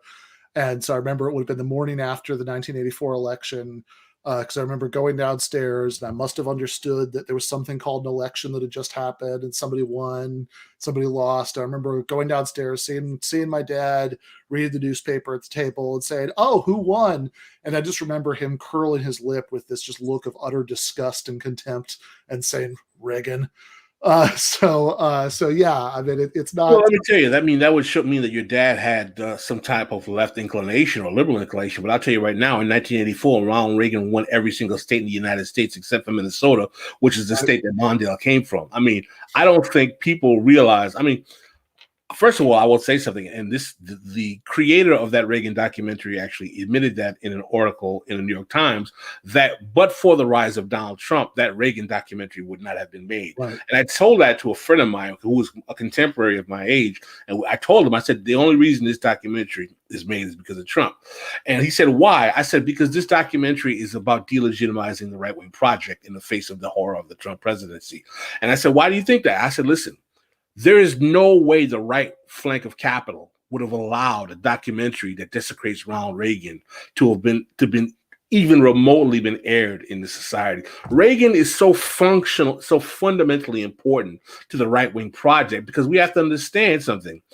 In the post besides going back to maybe Eisenhower, who was a liberal Republican, there is no presidential model for Republicans of success besides Reagan. What do you have? Nixon. Nixon was impeached. There's, they need Reagan, and that's why they cling to him so much, because for them, he is really the last successful embodiment of their ability to bring forth their kind of politics.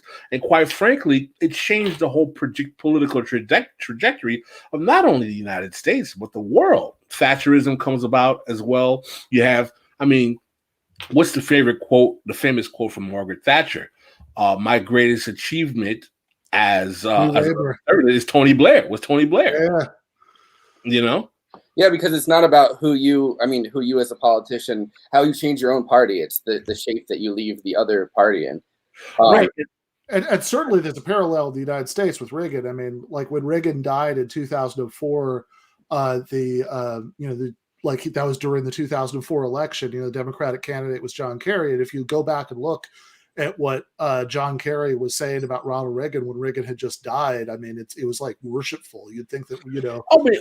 Who's Barack Obama's favorite president? I mean, who does he praise all the time? He's always praising Reagan all the time. And obviously that demonstrates the sheer bankruptcy of the liberal kind of neoliberal third way, Clinton version of liberalism that comes about after Reagan. But didn't Obama also say I'm kind of like a Reagan, like my politics are where Reagan's are. I would have been a Reagan Democrat. Yeah, exactly. But I mean, we have to understand what exactly was the third way project? What was the DLC project? What was the Clintonian project? The Clintonian project was reconciling Reaganism with liberal petite bourgeois management of empire with a patina of the whole project was about effectively demonstrating to the lords of capital that as the left flank of capital, we can govern this and still allow you to make money and allow capitalism to flourish, because all that left socialism stuff, we can throw it out the window. The Soviet Union has fallen, and let's go, let's make money. We all remember Fukuyama, like the end of history, the whole belief. You guys might be a little bit young, but the belief in the 90s was that there was no need to even think about political economy, redistribution of resources, or even Keynesianism or anything. It was all about this kind of like neoliberal kind of marketization, financialization, and that was considered to be the new reality, the political consensus that would shape the world. I mean, it helped. Even the former Soviet Union was buying into it. And it wasn't until the great crash of 2008 that everyone is like, "Oh my God, this was horrible. This is problematic." And then, of course, capital, because it's very effective of protecting itself, it creates this psyop, first black president Barack Obama, to give racial cover to the project of facilitating the greatest wealth transfer to the 1% since the Gilded Age. So and then after that, we get the Trump phenomenon that has everyone. Can we agree that we've never seen people we once respected lose their mind more than during the Trump presidency? Everyone went absolutely like bananas. No, I'm not going to name names, but I mean there are friends of mine who I used to talk about politics with, more often and more enthusiastically, who it was like they were almost lobotomized by the Trump presidency. They just sort of.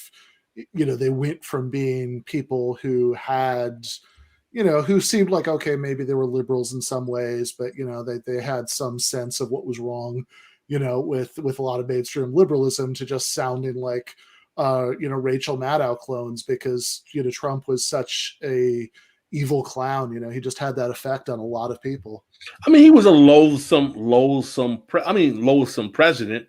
Problematic. I don't want to get into the debate of whether Trump was a fascist. I was just watching a whole hour-long video with Paul Street, who's kind of on the whole tear. They're like, Trump is a fascist, and anyone who doesn't say that is part of the Trump and left, and blah blah blah, and so on and so forth. That's Trump a debate. Left. That's quite a phrase. Yeah. Well. I mean, look. I mean, I'll cards on the table. I don't think he was. I also think that that it's a pretty significant sign of how loathsome somebody is if the big debate about them is whether they're technically and according to Foyle fascist or not. Right. I mean, my whole position is this: is like, I can, and I'll be intellectually honest, is that I didn't necessarily call Trump a fascist. I think he has reactionary nationalist tendencies. And I think my evidence that Trump is a reactionary nationalist is that Trump is actually a later star in a constellation of a global Western manifestation of reactionary nationalists that actually starts in Europe, right? You guys are savvy enough in terms of global politics. We have Brexit, the rise of UKIP, Front National in France. We have Golden Dawn. We have the Five Leagues, so on and so forth. So Trump isn't even the first iteration of a politics that comes to be as a consequence of the austerity that Western countries lay upon their citizenry in the wake of the 2008 crash, combined with the influx of immigrants that's caused by the turmoil in the Middle East, that brings forth the rise of reactionary nationalism. Trump is actually a later manifestation of trends that were going on in Europe in the early aughts. He's followed by, of course, Bolsonaro and even Modi in India. So what I'm saying is that I will totally concede that Trump is a reactionary nationalist and that there are aspects of his reactionary nationalism that on ethnic, racial grounds are very disconcerting. And I will go as far to say that there may be fascistic potential. He does arouse high amounts of support in fascist elements within American society. My argument as to why Trump is not a fascist is a simple reason. He doesn't have the ideological discipline to be an effective fascist. I like the term proto-fascist because I think that the elements were there, but I don't think that he ever had the ability to put them into use as a fascist movement. I mean, certainly, I'll let you know. Yeah, I mean, Pascal's thing about discipline. Reminds me of the. I remember the Matt Taibbi line from a while ago when people were talking about whether Trump was going to do like a military coup to stay in power, and Taibbi said, "Well, I don't think Trump would have like a moral objection to doing a military coup. I just think within the first 5 minutes of talking about the logistics with his generals, he would get bored and go off and watch television." And that's certainly, there's certainly a ring of truth there. But I want to go back to what you were saying earlier about the long counter-revolution and that 50-year counter-revolution, and I think that because you said what it was a counter-revolution against was the New Left in the 60s and 70s. Since I wanted to play for you. A couple days ago, I watched a movie I know you've also seen, Judas and the Black Messiah, with Forrest, with your co-host Jason, and with our graphic designer J. Andrew World. And there's your name came up during our discussion of it, so I want you to show the clip and we can talk about it.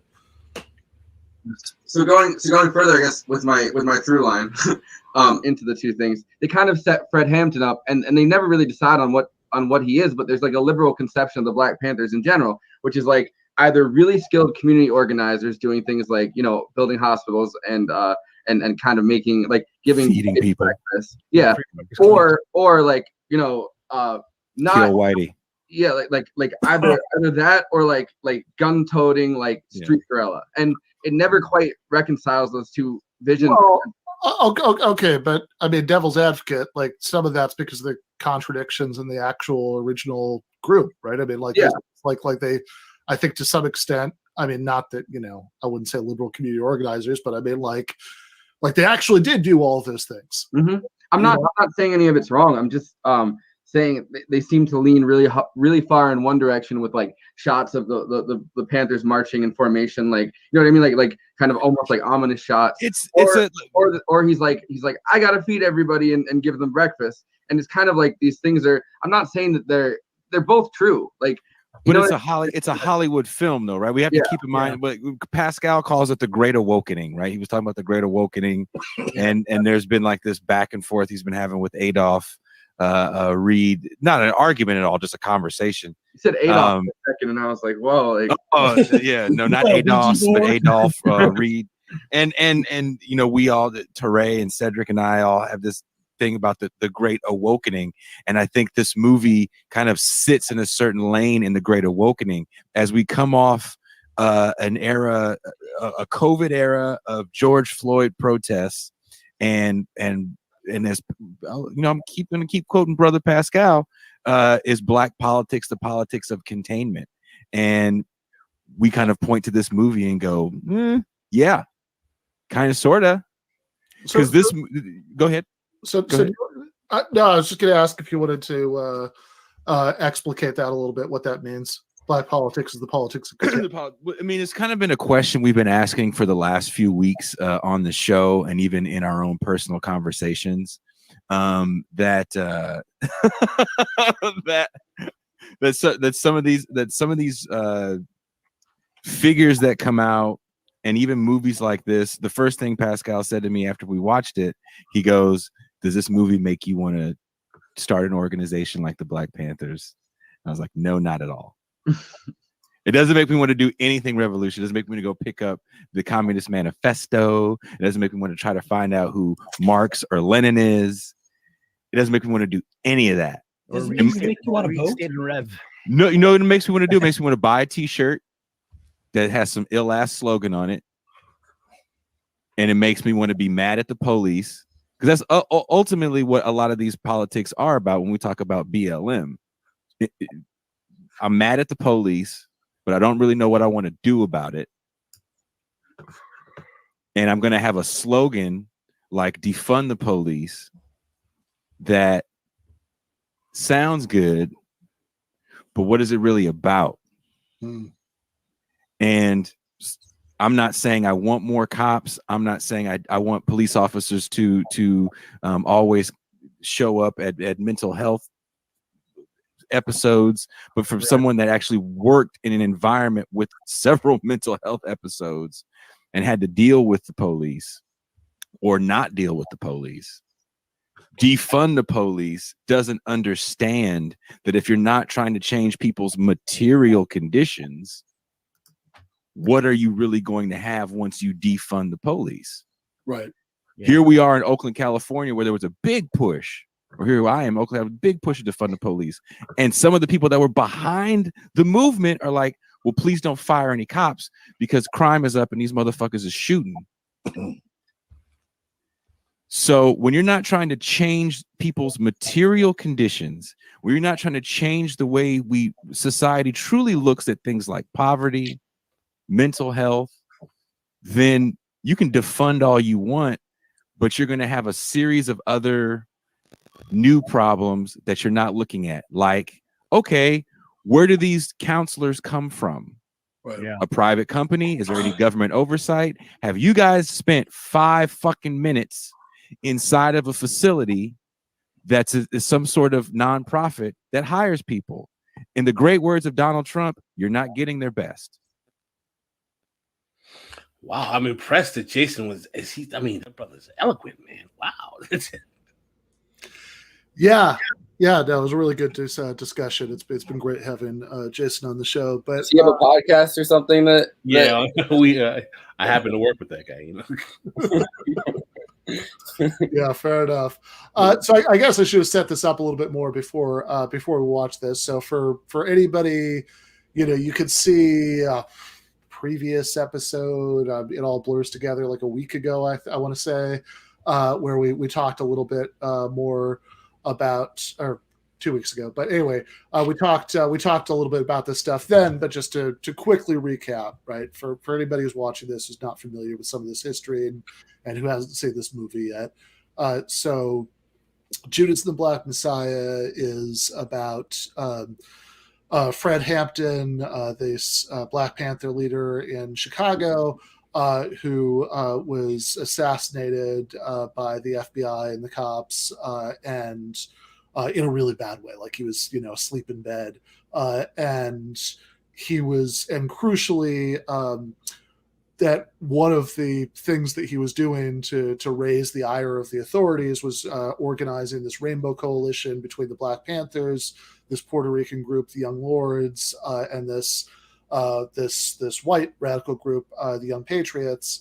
And Judas and the Black Messiah is a movie that is, as the name indicates, it's very much about the FBI informant who ended up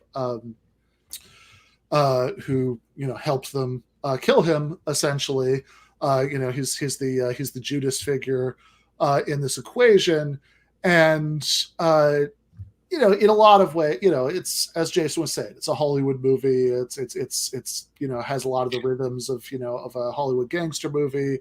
The focus is on the personal relationships between these people, but it does accurately depict a lot of Hampton's politics. You see him critiquing cultural nationalism. You see him talking about how it doesn't matter what color the capitalists are.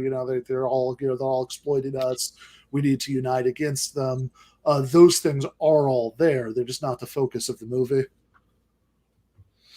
Right, I would agree with that. I think that there is a rudimentary exposition in terms of what the Black Panther Party was about in their politics, but I basically believe that is secondary to the action scenes of the guns, of Black people in leather, fight the man, and William O'Neill being the snitch centered, and look at FDR, the evil white.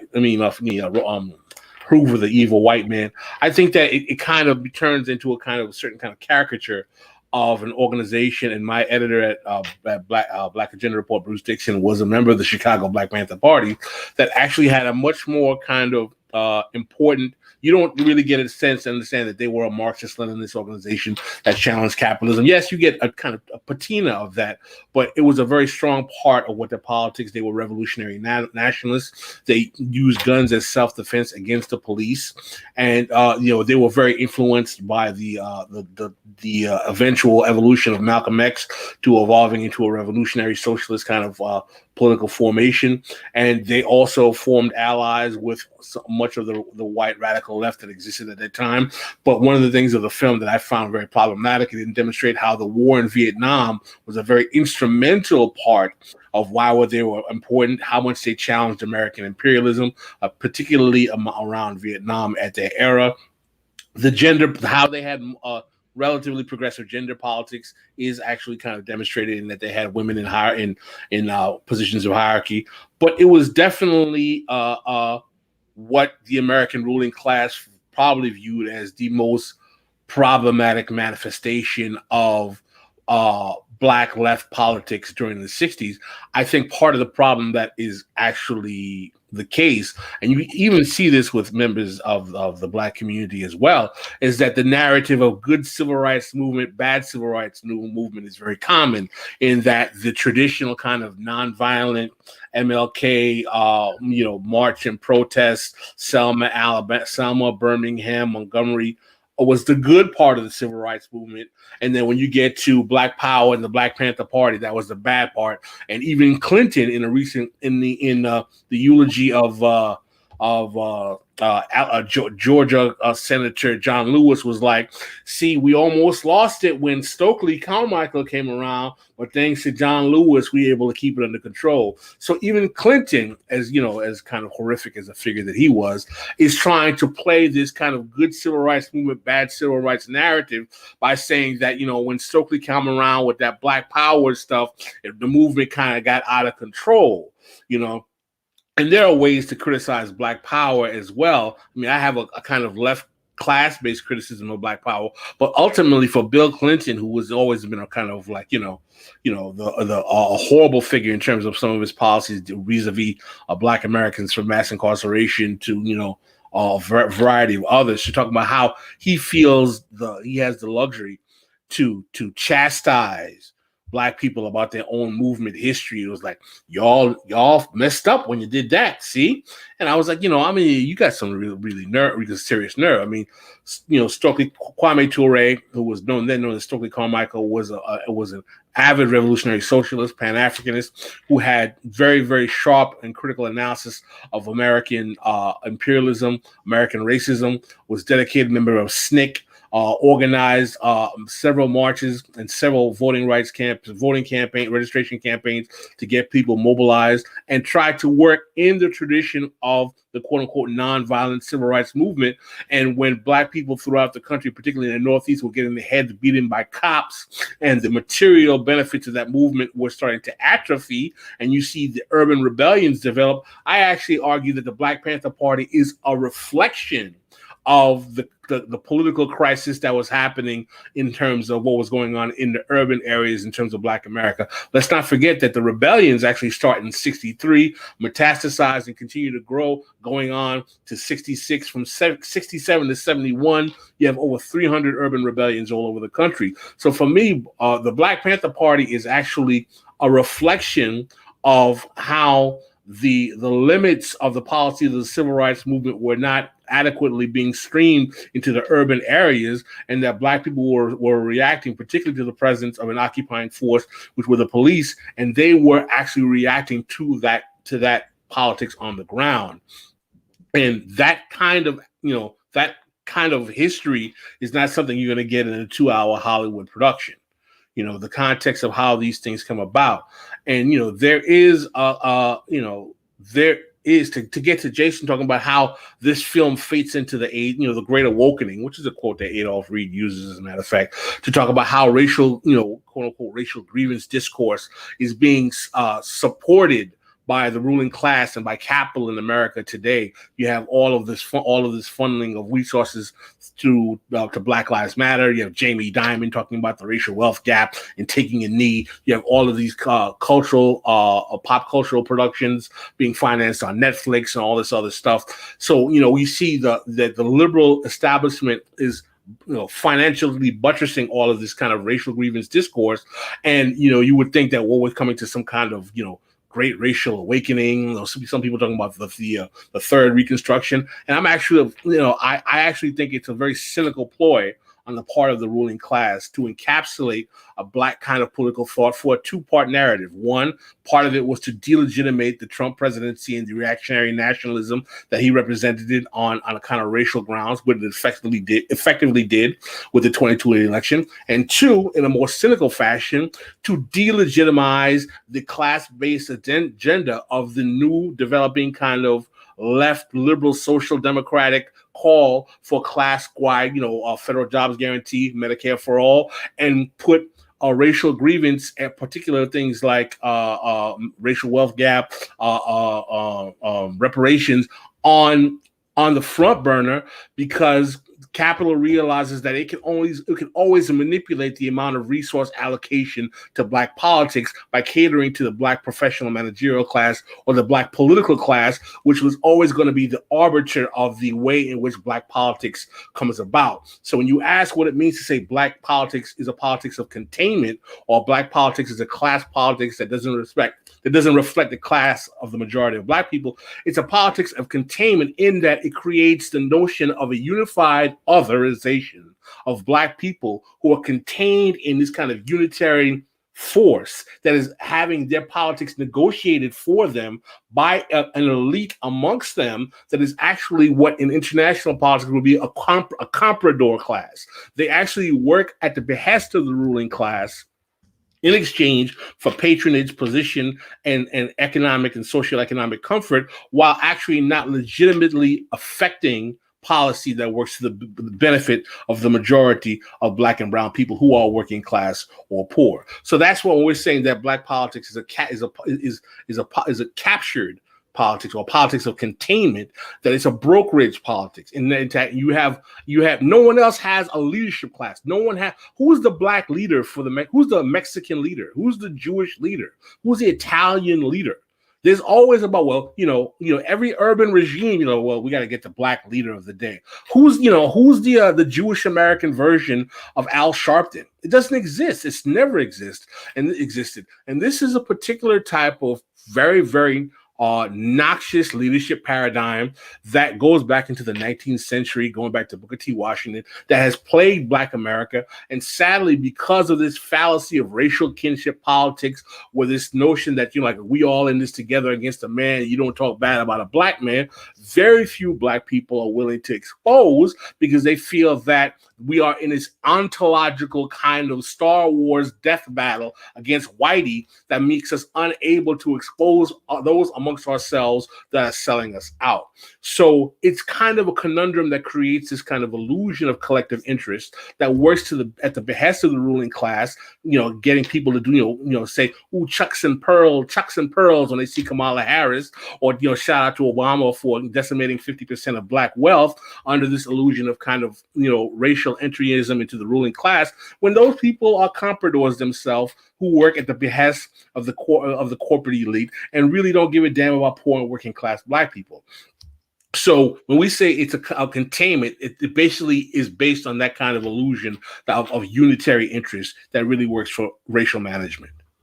Yeah, no, that makes a lot of sense. And I think that the point, about the, we call it like that comprador class, and, goes into the very important point you made earlier about how, most, well, again, we can argue about whether we even have a left yet, but, with the leftists tend to come from maybe downwardly mobile sections of, but, basically what's sometimes called the professional managerial class, which whatever. I mean, this is not personal. I'm clearly, I clearly, come out of that, right?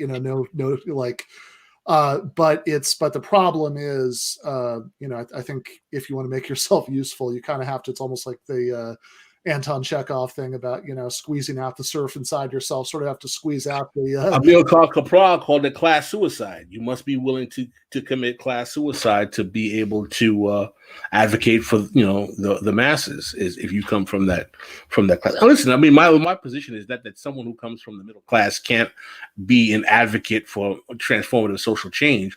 What I'm saying is that people who are in certain positions will act out their class or their material interests in terms of how they view the world. Yeah, and how they view the world is really important here because, because I think to try to, connect a couple of dots really quickly before we do the Haiti stuff, I think that, there is this, even a lot of people who I think have good leftist ideas to a certain extent, because they're coming out of this world where up until the last few years, like we were talking about earlier, basically what existed in real world politics was, the right and, liberalism.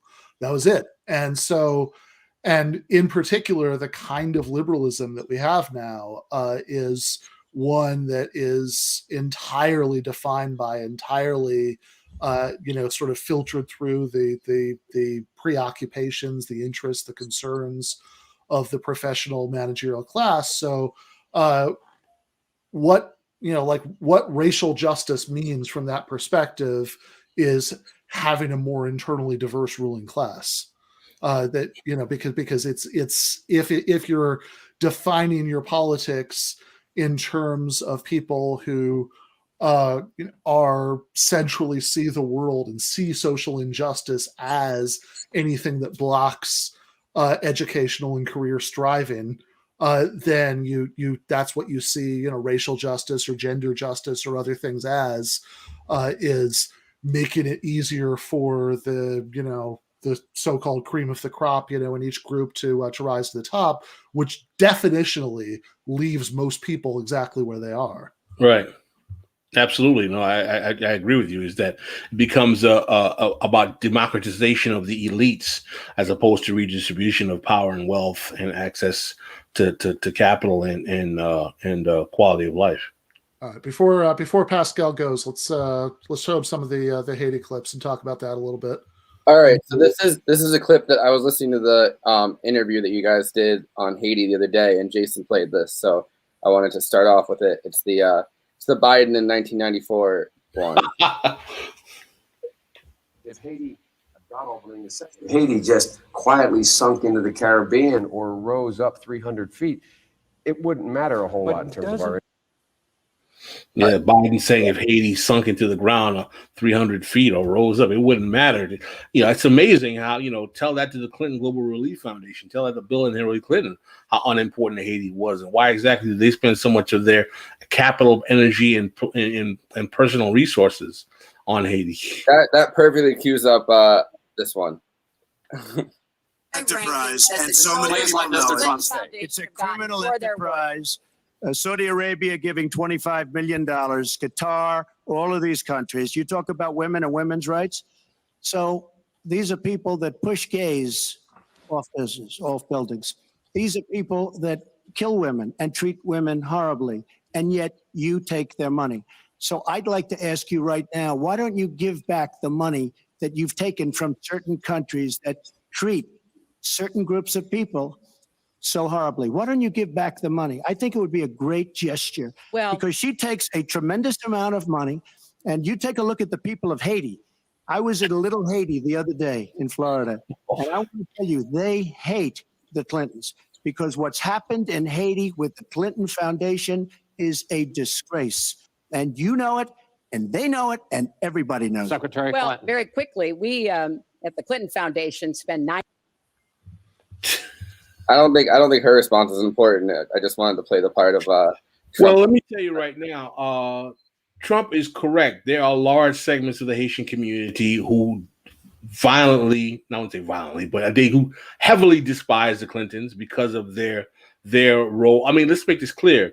Bill Clinton's particular rice policy of making sure that subsidized Arkansas rice flooded the Haitian market, so destabilized Haitian domestic rice production that you had poor Haitian people who literally had to make dirt sandwiches to eat.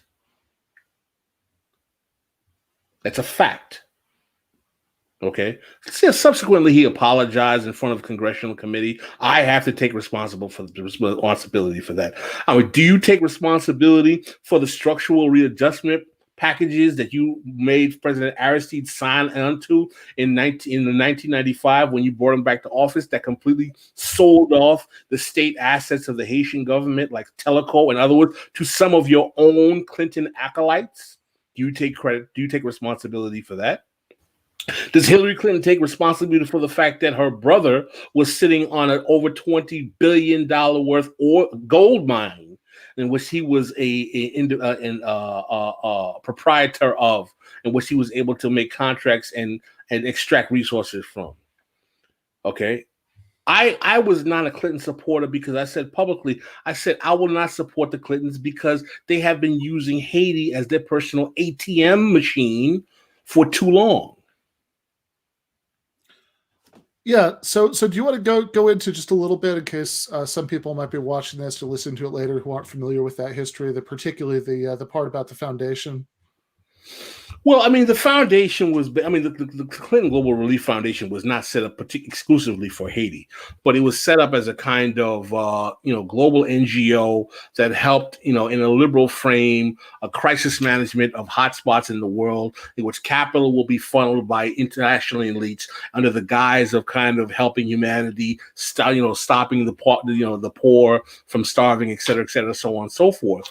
But what it became in Haiti was kind of a means for which the Clintons, after the earthquake, to receive funds and donations from international collaborators under the guise of repairing the country after the earthquake, and instead of effectively doing that, challenging that money and their resources into their pockets and leaving much of the Haitian infrastructure lacking in its ability to recover from the earthquake. And they signed multitudes of contracts. One of the perfect examples is the gold mine with Hillary Clinton's brother. Bill Clinton is a great fan of the Haitian oligarchy that basically is what we would call the Haitian 1%, which controls over 99% of the resources, while people are living in abject poverty. These guys are multimillionaires. They all have American passports. They can create a coup d'etat at the drop of a phone call if they wanted to, and oust the president if they need to. And they, when Bill Clinton goes to Haiti, whose house do you think he's staying in? He's staying with them. So it's probably, most Americans don't know how absolutely vile and disgusting the relationship that Clintons have with Haiti is. I suggest people to do their researches. There are too many sources now to even go into. I can imagine. That you can use to read about this. One of the things that I found particularly vile is that Hillary Clinton was actively trying to hide a UN report that exposed that the United Nations was dumping feces into a Haitian river in Artibonite that so polluted the river that it brought a cholera epidemic to the country. And she actively, while working in the Obama administration, worked to neutralize people from making that information public. Not only that, as Secretary of State, she fought arduously to stop a bid to increase the rather pauperous Haitian minimum wage that was it was laughingly low, but she, at the behest of sweatshop labor, factory owners in Haiti, which I'm sure she had relationships with, was working to suppress so that people couldn't even have what would be barely, not even a living wage according to any third world standards. So, I think that what you're talking about, the WikiLeaks revelation about the State Department lobbying Haiti against raising the minimum wage, if I'm remembering right, the proposed raised minimum wage that they backed off of would have been about $5 a day. Yes, something to that effect. So there are too many ways in which the interface of the Clinton family has been noxious with the Republic of Haiti, but it's part and parcel of the rather hostile relationship the United States has had from Haiti with its inception. For your audience who's not familiar, Haiti is the first country or first republic in the history of the world that was able to get its independence from a successful slave revolt. In 1804, the country became independent, and immediately upon its independence, instead of getting credit as the United States did from European countries, it was slapped with a massive embargo, wasn't even recognized by the United States. In the 1820s, France, under the threat of military attack, forced an indemnity on Haiti that what is equivalent today to $25 billion that was not completely paid until 1947. Which is really worth, by the way, pausing to underline and circle that. What we're talking about here, this indemnity, it wasn't paid until 1947, was about compensating France for losing, gaining their freedom, the lost property and human beings. Yes, absolutely, that is correct. The West, because the notion of black men and women having freedom in the 19th century was so noxious to the world, even though Haiti, through its liberation effort, gave succor and support to Simon Bolivar to help liberate, protect 10 to 15 countries in South America from, in the Bolivarian Revolution, which Hugo Chavez, till his dying day, gave Haitians credit for. Not to mention the fact that you had the Louisiana territories were sold by France to the United States after Napoleon had the intentions of using over 25,000 soldiers that were staked out in Louisiana to invade North America after he defeated the Haitian soldiers. But because the Haitian soldiers so adequately vanquished him, he had to send them to Haiti. That fact basically saved the United States from becoming pretty much a French colony, because they had more soldiers than the North American continent overall combined.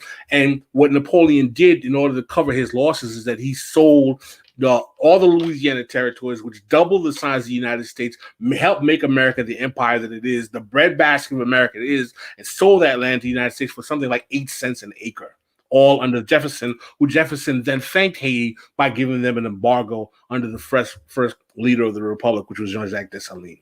So the United States, the West, and Haiti has had, a rather difficult road to go. I mean, the vile kind of terminology you read in any kind of New York Times article when you talk about Haiti is the poorest country in the hemisphere, but never talks about exactly how much the West is complicit in making Haiti poor. From 1915 to 1930 to 1934, the United States occupied Haiti, extracted money from its treasury because Citibank was taking gold from the country as a part of its control of the fiscal currency manipulation of the society.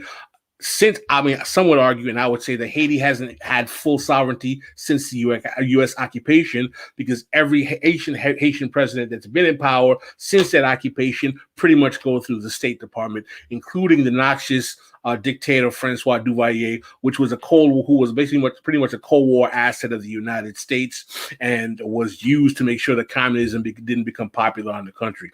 So Haiti is a country that does not exists in terms of being quote unquote poor without the help of the machinations of the United States and the left. And all of this is, of course, because the idea of black and brown people being free is so noxious to many of the global empires of the world then and maybe perhaps even today. And still the poorest country narrative is like, used as like look, when people are given their own self-determination, their own independence, look what happens to that country. Oh, yeah, it works. It's about the importance of models of failure. It's important to empire to say, well, look, we give these Negroes, they govern themselves, it becomes a banana republic, no one talks about what exactly is the relationship with the former empires that govern these places that helps facilitate them being able to. How many assassinations has France, participated in on the African continent of leaders who tried to give it self-determination and prove that? How many comprador elites are studying at European universities that are being financed to make sure they help suppress those governments? How many times are structural adjustment programs being implemented or neoliberal economic paradigms being implemented in these countries to make sure they don't have the economic development? So it's kind of a tragic tale that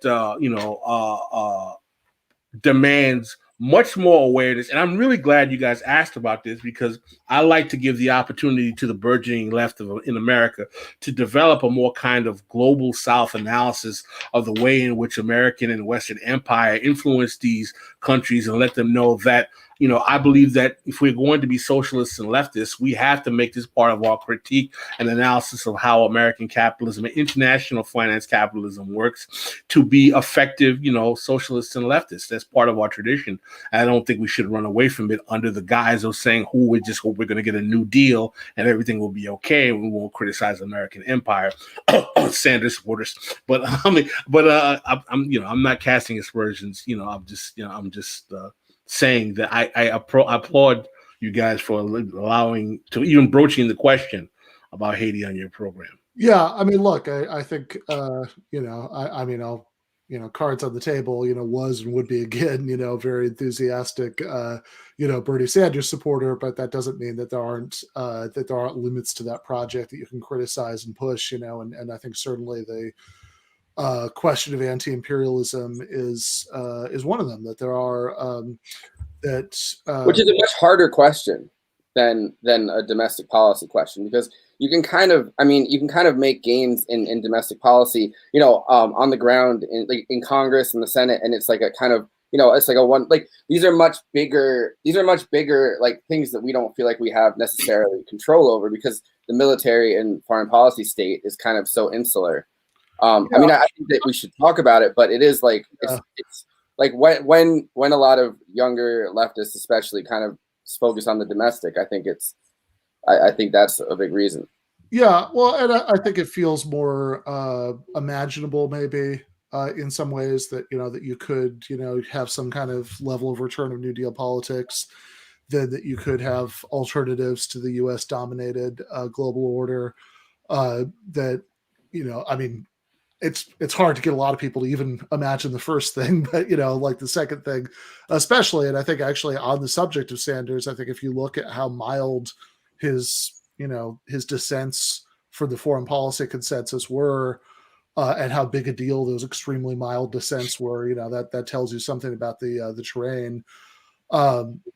that just saying like, Henry Kissinger is not my friend, and No, I mean, I think Sanders came a long way. I think in 2020, I mean, I felt that Sanders' campaign in 2016 was important because, it gave the opportunity to expand the Overton window and open the Overton window and expose a large segment of American society to concepts of socialism. I know he's more of a Keynesian, but the fact that, I mean, particularly, as old as I am and growing up in the Reagan years, the fact that he openly admitted to being a socialist, or at one time being a socialist, I think was very important for those people who were still leftists to use that opportunity to educate people as to why our politics are important. And, I think it is good that Sanders caused a generation of Americans, some of them from middle-class backgrounds, some of them doing it because, the economic 2008 crash made their employment opportunities a little sparse, some of them because they were burdened with student loans.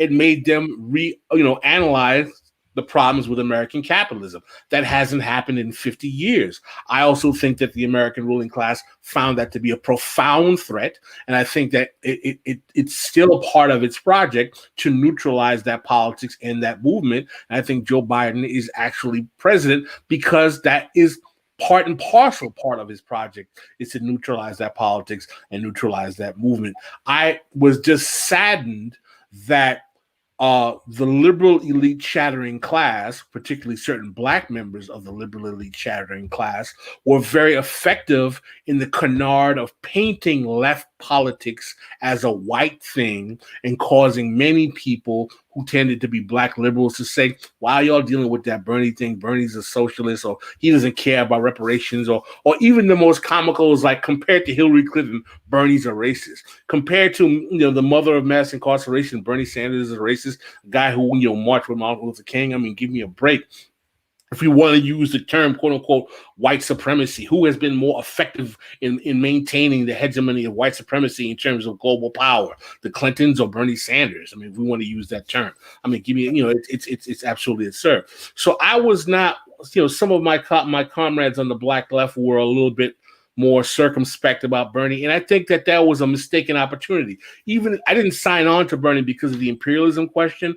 At Black Agenda Report, some of our cadre were a little bit more critical of him. But I felt that there was an opportunity to at least, first of all, fight that part of the liberal establishment that was trying to paint socialism and left politics as white, was something I think the black left should have taken on and shut down, hands down. And I think we still should. Some of us did. Cedric Johnson, Torrey Reed, Adolph. I think that they tried to do that, but I would have liked to see more, and also take the opportunity to educate people, particularly more African Americans, about how, listen, black left tradition goes back to the populist era, the Colored Farmers Alliance, Lucy Parsons, Hubert Harrison, the black communists and socialists of the early 20th century, slave rebellions, if you will. I mean, black politics rooted in challenging capitalism, imperialism, sexism, and racism is part and parcel of the black political tradition in American society.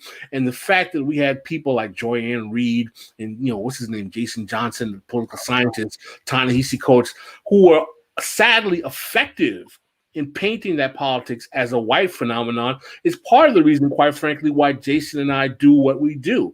The This Is Revolution podcast project is partly about exposing and introducing to black, brown, and white audiences the fact that black left politics is over a century years old in the United States and should not be alienated from the contemporary African American community. So that's kind of one of the things that we try to make our mantra at This Is Revolution podcast. And there was a moment when Hillary Clinton in 2016 said that quote about breaking up the big banks won't stop racism.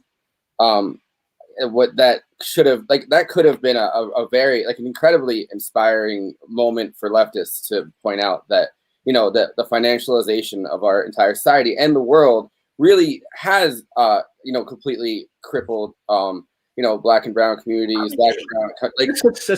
Thank you so much for bringing it up. I mean, first of all, can we say, do you understand how devious of a statement it is For Hillary Clinton to say breaking up the banks won't stop racism, let's understand the amount of cognitive realization that went into her making that statement. Number one, she's making that statement because she realizes that banking, finance, and capitalism are integral parts of Black oppression, right?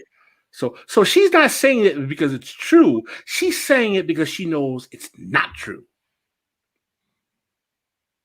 And because, you know, a Clinton policy would pour tons of money into like economic development zones in Black and brown communities, which don't actually, like, the money doesn't filter down to individuals. No, it becomes as a friend of mine says, it becomes a wealth transfer to the Black political class in many ways, in many ways. Oh, And then so you get it's also just like a weird statement. Like, okay, so breaking up the big banks won't do that. What is the policy that will end racism? I mean, if that's what we're talking about, like what was the Hillary Clinton plan to end racism? Canceling the right people on Twitter. She will say more Black people in her administration.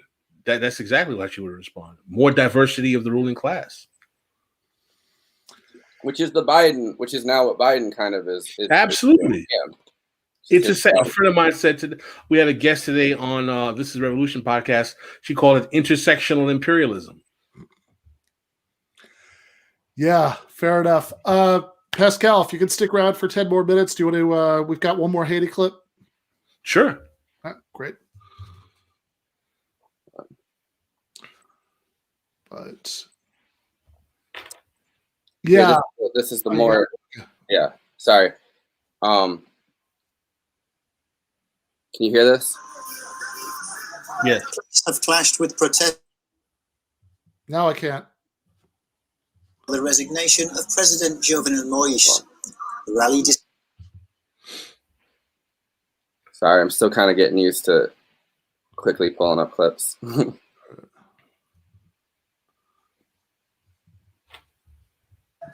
Police have clashed with protesters in the Haitian capital, Port-au-Prince, after a march calling for the resignation of President Jovenel Moïse. The rally descended into violence near the city's Champ de Mars. The protesters say Moïse's term ended last Sunday, but the president insists he has another year left in office.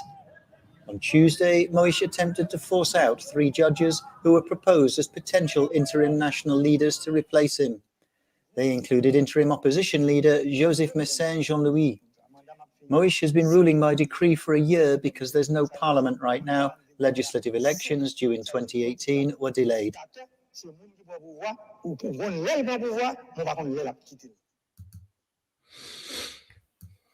Yeah, this is the current conundrum in Haitian politics right now, in that we have protests on the ground because the opposition in Haitian society believes that the term of the current president, Jovenel Moïse, who was picked by Clinton handpicked former president who was Michel Martelly, a compa or carnival singer named Sweet Mickey, that was picked to be president during the time of the earthquake by the OAS and the Clinton during the Obama administration, who basically engaged in all kinds of financial mismanagement of funds that came from the Petrocaribe donation of the Hugo Chavez administration in Venezuela, which was giving low-priced oil subsidies to Haitians as a part of the goodwill relationship that Haiti and Venezuela has had. That corruption plus mismanagement of funds during the earthquake, with all kinds of undemocratic aspects that happened during Martelly, caused a certain kind of resentment towards his governance amongst the Haitian people. He, in a very fraudulent election, manufactures the presidency of Jovenel Moïse, who was basically a banana farmer who came out of nowhere, that was handpicked to basically maintain his chokehold over the government. Moïse has been so contentious with the Haitian parliament, they were not able to have an election. He's been ruling since fiat for several months now. He's saying that the Constitution, which is a debate as to whether or not he has one more year, gives him one more year. There's been massive amounts of kidnapping by factions of individuals that people say are being bankrolled by the Moïse administration. The opposition, many people say, is disorganized. There is an internal conflict amongst some aspects of Haitian society who feel that these people just want to usurp Moïse's power. Moise, to me, is just another puppet president of American imperialism, that he's being protected by the State Department because he was a friend to the Trump administration, because sadly, even though Haiti has this rather intimate relationship with Venezuela, when the Juan Guaido thing went down in Venezuela, where Trump was trying to orchestrate this coup, Haiti, sadly, to the chagrin of most Haitians, was, because of Moise, greenlit the whole shenanigans the U.S. was going through with Venezuela. And it was really something that angered many Haitians, because, as we said, from going back to Simon Bolivar in the early 19th century, Haiti has had a very intimate relationship. Yeah, so I know that Simon Bolivar, when he had, because before the successful liberation, of all these Latin American countries, there were several unsuccessful attempts. Right. And he had to go to Haiti to get, soldiers, printing press, weapons, guns, etc., so on and so forth. The Venezuelan flag, the original flag, was actually drafted in Haiti in the early 1800s. And there's a famous statement by Simon Bolivar, is that shall I not tell the world that Alexandre Pétion, who was then president of Haiti, has liberated my people. So, he was, it was very well known. And in exchange, Pétion only asked, wherever you go, free the slaves, free the slaves. Sadly, because of realpolitik, after their independence, Venezuela did not or could not recognize Haiti, but we still have always had a very, very close reputation. So for the quote-unquote poorest country in the Western Hemisphere, Haiti's history has punched above its pay grade quite a bit. I would say, the Louisiana territories birthing the whole left flank of America as territorially, as well as protecting the whole Bolivarian revolution and the independence of several South American countries for such a quote unquote small black republic is something that shouldn't be sneezed at. Absolutely. So the exact the way that they turned on Venezuela, like this government, is it Moise? Is that how you say it? Moise. So the way that Moise turned against, I have this this graphic from Jacobin that kind of explains it. He voted with the OAS. He voted when they were at the OAS. He voted to not recognize Maduro's government as like a quid pro quo to the United States. Absolutely. So after kind of everything that happened with the OAS and Bolivia, it's kind of it's especially kind of heinous to see that.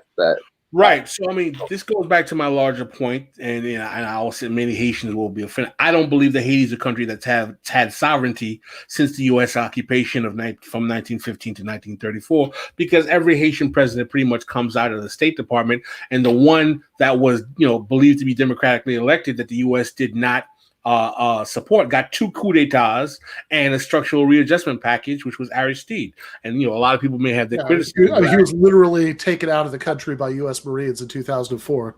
Exactly.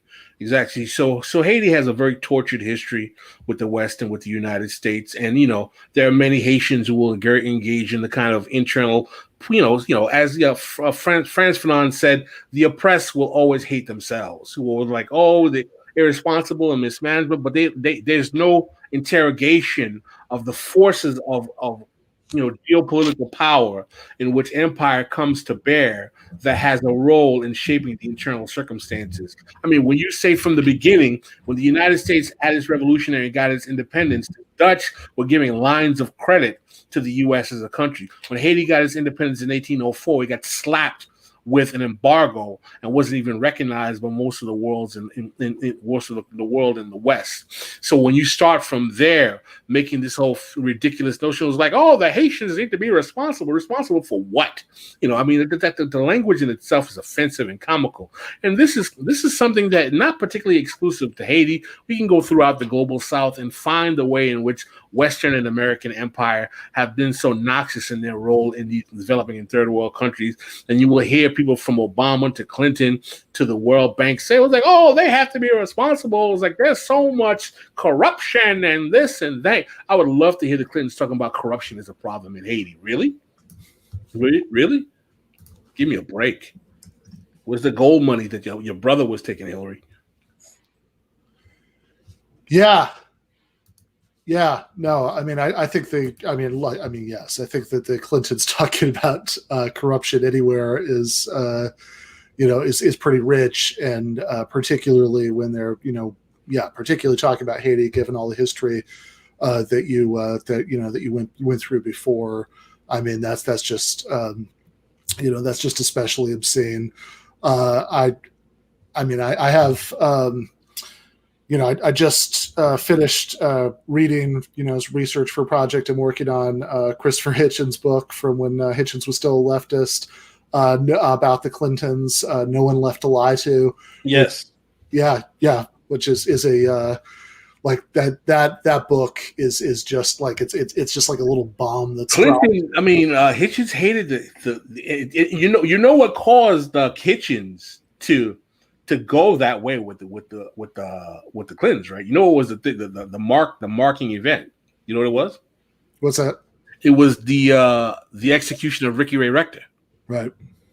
He said that when he saw Bill Clinton go to Arkansas while running for president to execute, a black man who had the mental capacity and faculty of a child, who was basically, almost kind of incapacitated intellectually, and pride himself on that as a tough on crime remedy.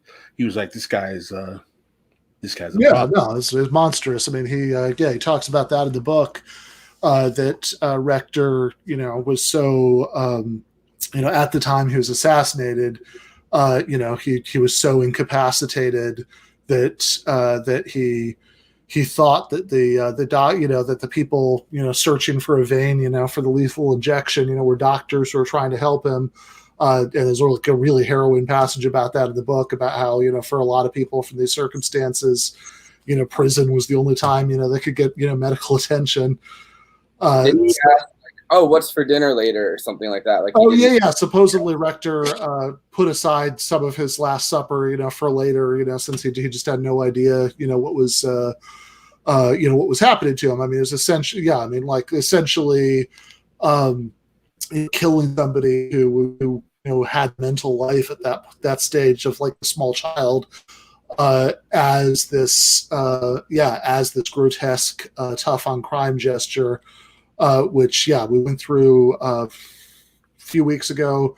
We went through, we can talk about Biden, the same way. We went through Biden's history of bragging, about his role in fueling mass incarceration, and then trying to sort of haphazardly walk it back, since the politics. And then walking it back by saying, well, as hard, as awful as all of this was, we did put away more white people than anybody else. So, Yeah. He actually had this weird pseudo woke justification for it, that the crime bill, was about and having those mandatory minimums that corrected the racial imbalances in sentencing. Yeah, he was like, now everybody has to go to jail for the same amount of time, regardless of race. Whereas before, black people had to go to jail for way longer, and white people had to go to jail for way less. I mean, speaking of Joe Biden, what's up with Joe Biden's fascination of saying the number of biracial kids that we're seeing in TV commercials is an indication of the racial progress that we're seeing in America? I'm like, what's wrong with you? Like, what's up with that? Like, that's that might just be older man, like older. Yeah, it's like, look, Jack. I mean, if Corn Pop had tried to kiss a white girl, we wouldn't have stood for that. That's like, it's such a bizarre. I remember I was talking to Glenn Ford, editor of Black Agenda Report, after the Intercept leaked the tape of Biden talking to civil rights leaders. And I did a segment with Jason on This Is Revolution talking about that. And Glenn Ford cracked me up. He said, the only thing that saved Joe Biden is that he didn't have a Southern accent, because if he did, he would have been done. It was so bad. I mean, he was like, if y'all don't agree with me, then F y'all. I was like, and I made this statement on This Is Revolution. I said, I think Trump and Biden are both racists.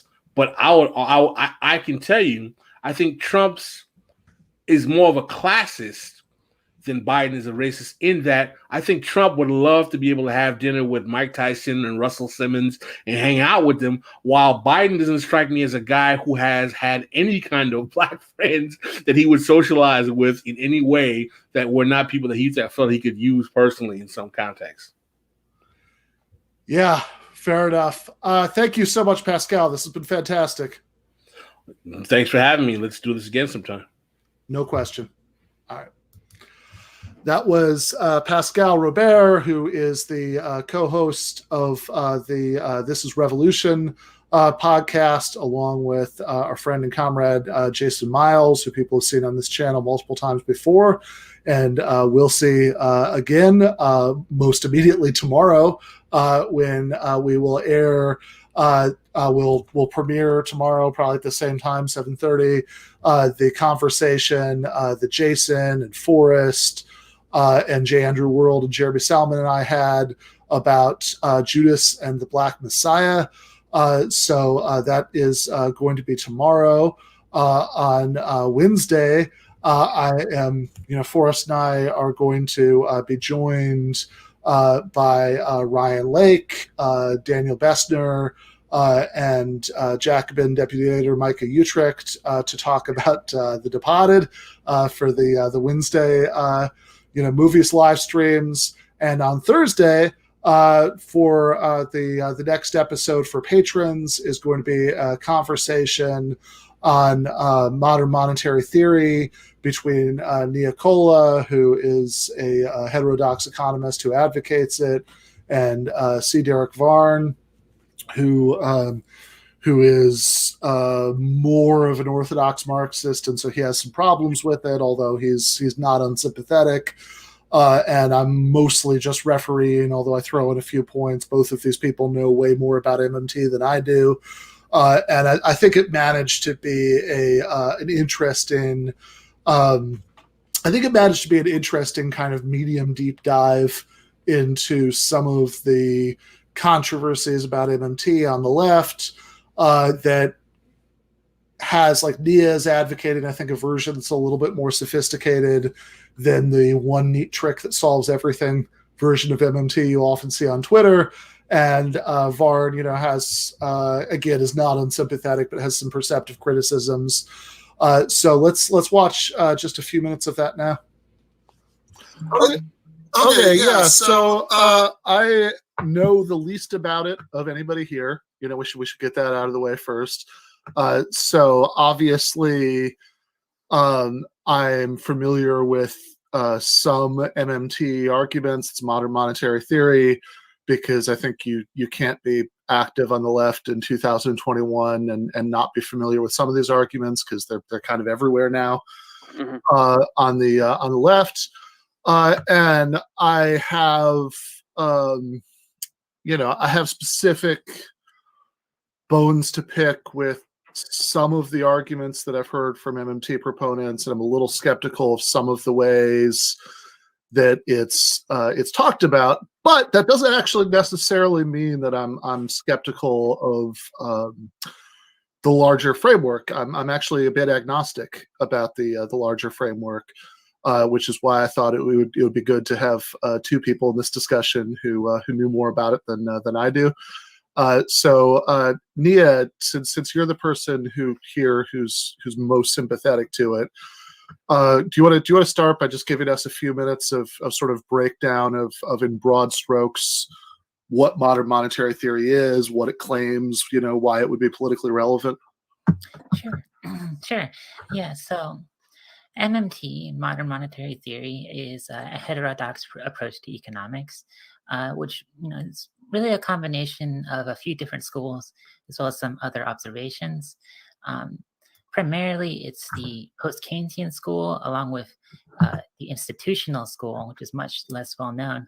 And this concept of monetary sovereignty and the charterless nature of fiat money, this idea that money is a public asset, it's public money that we deal with, not private money.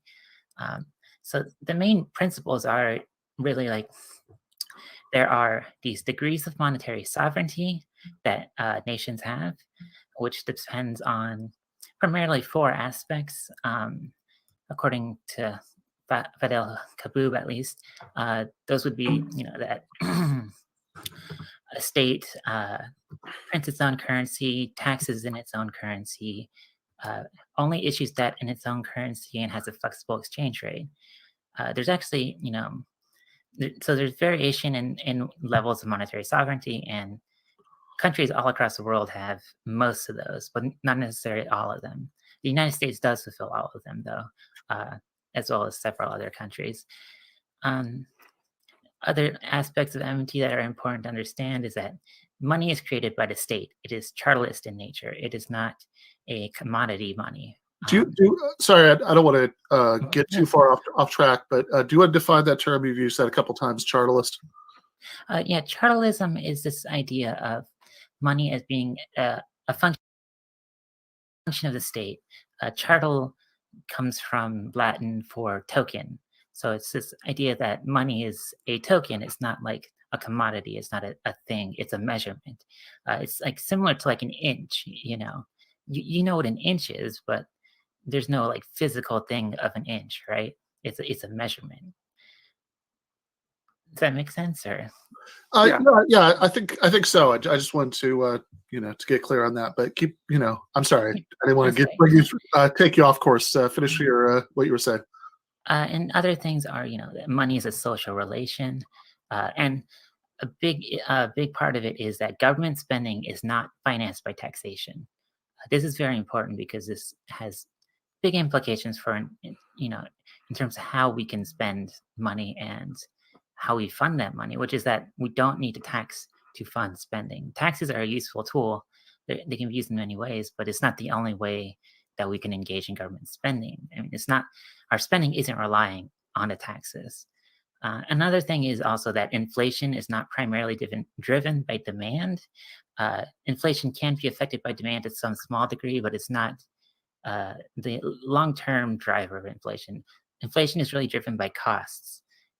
These sort of demand fluctuations, usually enterprises adjust in one way or another, and there is some variation from it, but it's transitory in nature. I think those are the main principles to cover. Yeah, and before we get into the dispute about all that, I think just because maybe some people, maybe people who are less online than some of us, and have maybe run into it less as a result, or who just who might hear some of this and it sounds extremely abstract, and they say, okay, I don't know, maybe all that's true, maybe it's not, but what's the upshot of that, right? So crucially, one reason why some people on the contemporary left think that rejecting more conventional approaches to economics in favor of MMT is important is because of if you think about social democracy, or what used to be called like the minimum program of the left, if the maximum program is abolishing capitalism, the minimum program involves various kinds of reforms, a lot of which involve spending lots of money by the government, and so there's an issue about how to think about how that could be funded, how much in worrying about that, whether that all needs to be funded through taxation, whether how much you should worry about deficit spending when you're doing things like that. And certainly, at least a popular understanding of MMT is that if all that's true, it shows that a lot of those concerns are at the very least overstated. Right. Okay. Yeah. Well, sorry. No. You go. I was going to say that, yeah, that is very much the key takeaway, is that we can spend a lot more than we're currently spending, that these inflation risks are not so great and they can be dealt with. And in terms of inflation, a lot of people, they think that taxation is the only way to deal with it, but there's really a lot of different ways. Inflation might be arising because of spending, but it also might be that there is disproportionate market power, that there is a firm in whatever sector is inflating that dominates that market. They have control, therefore they have control over the price. And so it might be that you need increased competition, but it also might be the opposite. It might be that competition is what's creating price instability, because there's entries into the market who wish to disrupt the prices because they think that a price war will benefit them. All right. So again, you can watch the rest of that discussion. I know economics is is not everybody's thing, but I think it is also something that a lot of people who watch and listen to the show are interested in MMT, either because they're fans of it or because they have this sort of more classical Marxist reservations of it, about it that Varn is expressing, and I know I learned a lot about it from listening to them talk about it. So that's dropping for patrons on Thursday. We'll do another preview, of course, here on YouTube and on the podcast feed. Then, just as a friendly reminder, to get that episode and every single other Thursday episode, can become a patron. That's patreon.com/Ben Burgess. And for, as we always say, the monthly cost of a milkshake at a 50s nostalgia diner in 1994, you get all of that, and you also get access to the Discord server. You get the monthly Sopranos recap bonus episodes with Wosny Lambre, Nando Villa, and Mike Racine. And you also get regularly scheduled, at least once a month, Discord office hours, group voice chats, and also remember, we did that video that's coming up tomorrow.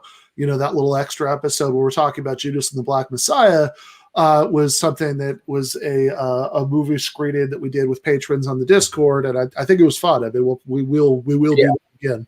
That was definitely a really fun time, and it was cool to be able to feel like everyone was watching a movie together, and we could all talk about it, at least in the chat while it was going on. And I mean, it was awesome, obviously, to talk about it after the fact, and we went on to YouTube for that. But yeah, I think that doing that more often in the future would be a fun time. Yeah, for sure. I mean, in this case, we recorded the after chat, just because the movie just came out. We figured people would be interested in, seeing that as its own YouTube video on Tuesday. If we do it again in the future, and it's not necessarily movies that have just come out that last week. Yeah, we'll probably do the whole recording thing. Yeah, we'll probably just talk about it with patrons. Having Jason on to talk about it though was really why I was like, we should really record this, because he felt very strongly about it. Him and Pascal did a hour-and-a-half long review the first day they watched it, I guess, and then 2 days later they did another whole conversation about it. So Yeah, no, absolutely. No, I mean, having Jason on is always good, and he had a lot to say about that movie, and I'm glad we got it recorded, so everybody else can see that tomorrow. I want to transition to talking about the debate that I did earlier tonight, and some more philosophical stuff. So before that, I know there was a super chat question that we got that was related to the discussion we were having with Pascal about U.S. imperialism. Yeah. So the super chat question was, do either of you think that China as an imperial force would be better for the world than America? Is it our garbage system that makes it a net negative? Yeah. By the way, also, this is not a super chat question, but somebody asked if I was drinking seltzer. I'm drinking Bell's. It's a good Michigan beer. In any, just have to stick up for my little regional pride there. But no, I don't. I mean, I actually, well, I'll go to Forrest in a second, but I would say no. I don't think that China as if China became an imperial hegemon on the level of global power and global reach of the United States, I don't think that would be better for the world than America being it. I'm against imperialism. I'm not just against this particular empire. When Eugene V. Debs was going to jail for opposing World War I, that wasn't because he thought, that Wilson sucked, but the Kaiser was great. Imperialism in general is bad and should be opposed by global working class internationalism. Solidarity, certainly with Chinese workers and workers everywhere else against all against the ruling class of any country. So that would be the short answer. Now I think we're it gets a little bit more complicated is that realistically, we've talked to Daniel Bessner about this on this channel more than once. China, and we also the conversation with Bessner and Katie Halper and Ronnie Kolick about foreign policy. China doesn't have, like, this is not a moral distinction, right? I mean, obviously, the Chinese state does all kinds of, bad things, but China realistically doesn't have the global hegemonic ambitions that the United States does. Like, I think they know that that's like beyond their reach. Like, they have ambitions to be more of a like a stronger regional hegemon for sure. Yeah. But that's more like a sort of normal country ambition. The idea historically, a lot of their more global ambitions have been in response to the United States. Like, I was recently doing some research into the Third Worldist Project. Asia kind of took the lead in creating like this third world, like, African and Asian conference, and China took a huge role in that. Because they felt like they had power within their region to improve the third world, as a whole. I think a lot of what China has done is definitely imperial, but it's in response to the relationship they've had with the United States, which it's like mini imperialism, like they're not, like, they have done things that are about, certainly dominating other countries. And we could get into a whole thing about, what the exact definition of imperialism is, and if, like, what Lenin and Bukharin said about imperialism is exactly the way we need to understand it. But, just speaking loosely here for a second. Thank you so much, Kenzo, future guest, by the way. I think that having him and Paul Prescott on eventually to talk teachers unions would be a good combination. Yeah. He had them both on. Well, he had Paul Prescott on to talk about it the other day, and I was thinking about how those are two leftists that are part of the teacher unions that would be cool to. Yeah, no, absolutely, that'd be a really good episode. They only make Oberon in the summer, but money's fungible, so thank you. So Bell's is the company, Oberon is their summer seasonal one. This is not, this is the Bell's Bright, which is not actually as good as the Oberon, but a lot of people really like the Two Hearted. But anyway, enough Michigan beer talk for now. So just speaking loosely, like without worrying too much about what exactly the necessary and sufficient conditions are for counting as imperialism, and whether we're talking about empires throughout history or whatever, the kind of thing that we're talking about when we talk about empires, loosely speaking, is certainly stuff that China does. But it's much more reactive, and it's on a much smaller scale. And that's again, this is not a moral judgment. This is just like a realistic judgment about how global politics works, that like no other countries play quite the role that the United States plays in the rest of the world. I agree with everything you said. I think also the leftist position on a global scale should be that every country has its own self-determination, its own, like, isn't part of an empire, is able to, rule itself as it sees fit. And, that means that China wouldn't have the imperial ambitions, or the United States wouldn't have the imperial ambitions. It would be that each country kind of gets to decide, its own things, like its own state of being, I guess. And that, when we meet up as a global community, it's democratized. The power is not within one or two countries to decide how the rest of the world needs to behave. The power is within the entire global community to, make these decisions for exactly right. Like, there was a thing, the Brooklyn Public Library does this thing every year. It's the what do they call it? The Night of Ideas. Used to be the Night of Philosophy, and they invited me to participate this year. Of course, it was on Zoom for obvious reasons. Usually there are like thousands of people at this thing. It was much less this time, but there was a question. Big Paul Prescott fans here. They had, and there was a question. They were doing this thing, like they'd have this like panel answer these like philosophy questions, and they'd have music and whatever. And there was this question about that was asked. about whether like it's even okay, you know, whether it's even like morally justifiable to have nation states. And in my answer, I think it was actually kind of funny because like I sort of forgot, like there's like, oh, like, you know, what crowd am I talking to here, right? This is not, this is not, this is not the weekend show at Jacobin, right? This is people who are going to this philosophy thing at the library, so I was sort of, musing out loud about it. And I said, well, if you are going to divide the world into nation states, at the very least, you can't let any of those nation states sort of have its power grow to the level that the U.S. currently has in the global system.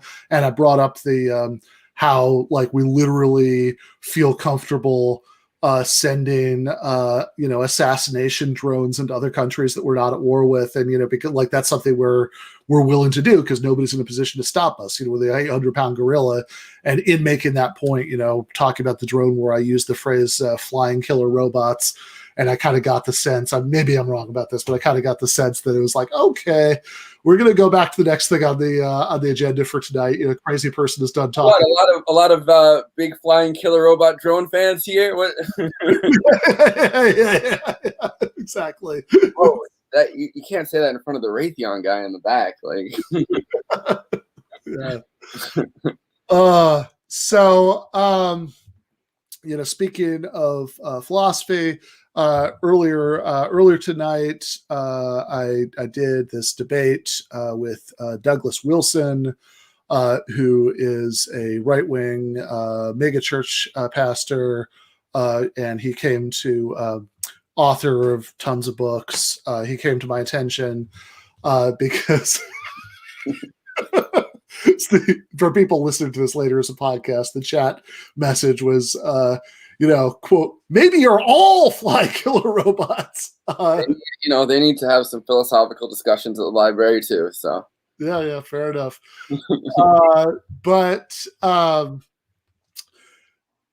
Wilson first came to my attention because what I referred to earlier with Pascal, that I'm writing this thing about Hitchens, and so I read this book called "Is Christianity Good for the World?" That's like a book of battling back and forth essays between Christopher Hitchens and Douglas Wilson, and I found it really frustrating to read because I thought that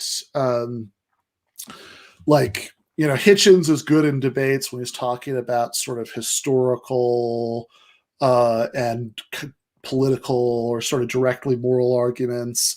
But he gets a little lost, when it gets more abstract and philosophical. And that the point that Wilson was kind of trying to make was, if you're an atheist, how can you even ask this question? Is Christianity good for the world? What do you mean good? What is good without God? And there are a lot of you can't spell good without God. Yeah, no, that makes you think. And there are some very well established objections, to this argument, going back to Plato in ancient Greece, that this idea that somehow God or the gods defines goodness. And I was a little frustrated that Hitchens wasn't making any of those arguments, so I kind of wanted to take my own swing at this guy. Although for reasons that are explained in this first, we'll watch two little bits of this for reasons in the first part we'll show, which is just like the beginning of my opening statement for that, that, it's not a subject that I've really been eager to do debates about before.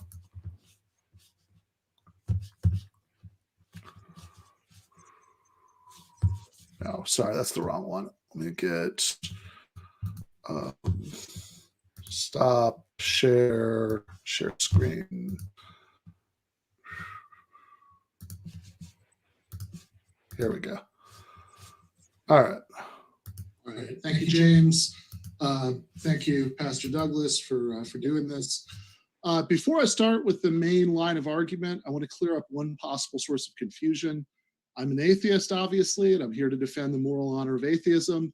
But what I'm not is an anti-theist. I'm not here to besmirch the moral honor of theism. In fact, even though I'm an atheist and more than enough of a philosophy nerd to thoroughly enjoy arguing about topics like theism versus atheism. In the past, I've largely avoided this topic in public debates like this for the simple reason that I spend most of my time arguing about politics, and I don't want to give anyone who knows me from those contexts the impression that there's an anti-theistic component to what I advocate politically. There isn't. While I'm an atheist, and I clearly don't think that my being an atheist puts me at any sort of disadvantage in talking about morality, which is what we'll be discussing tonight, I deeply admire the Christian left, figures like Tony Benn or Cornel West, or just to pick a third progressive Christian at random, my wife, Jennifer Burgess. So that's not the point, right? I think that like people like Robert E. Lee, who fought for what I regard as the most evil cause in human history, was a Christian, but so is John Brown. So it's clearly possible to be on the right side of history and disagree with me about metaphysics. All I need from anyone politically is that they don't have any interest in trying to impose their religious beliefs on others. All right, that extended bit of throat clearing out of the way, let's get to the main event. All right, so as I said at the top of the episode, whenever I do these debates at Modern Debate, they always send me the video file so I can stick them up here within a day or two. We'll probably air that on Saturday, is probably this, because I think that's the soonest we could do it, because there's a lot going on this week. He didn't seem to really appreciate the Robert E. Lee comment. Kind of. Well, yeah, that was a. I'm glad you picked up on that, Forrest. That was a pointed comment. Since kind of looked like Robert E. Lee a little bit.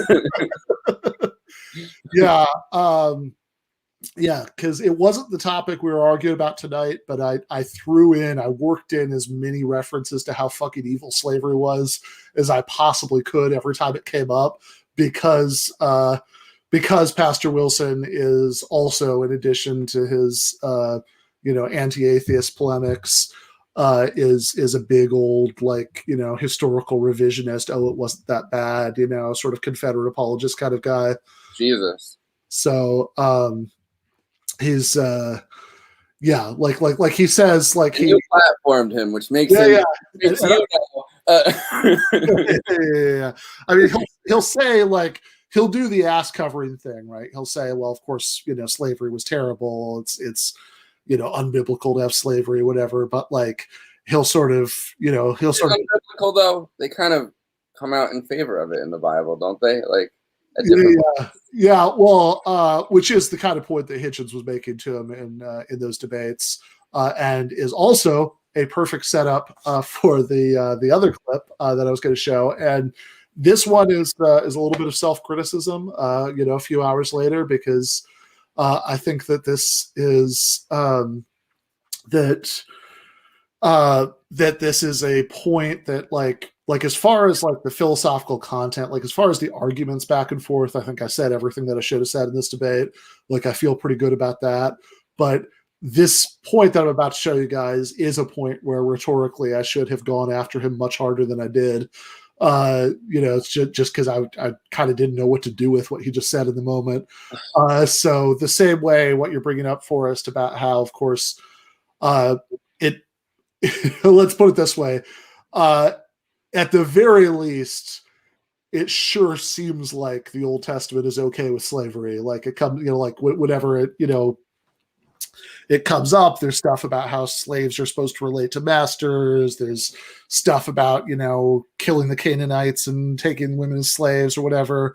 There's rules. I mean, there's rules for how a slave is supposed to behave and the punishment that you can give a slave at different times. You know what I mean? Like within that system.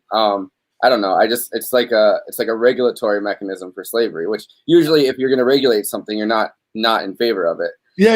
It's at the very, at the very least, right? I mean, look, this is I think this is this is a fairly obvious criticism of Old Testament ethics, that like, if you're aware that slavery is going on because you're regulating it, but you're not condemning it, that's pretty bad, right? Like that's like if, this is the sort of point, this is the kind of place where like the early 2000s new atheists would have had a good point, like say like, okay, hold on.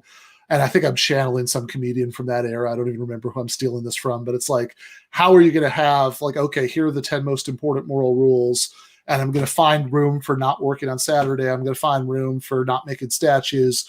but I'm not going to find room for don't do slavery. Yeah, like you can't wear 2 different color fabrics or eat seafood, but then they're like, but the slavery thing, I don't know, we can't come out against it. Yeah.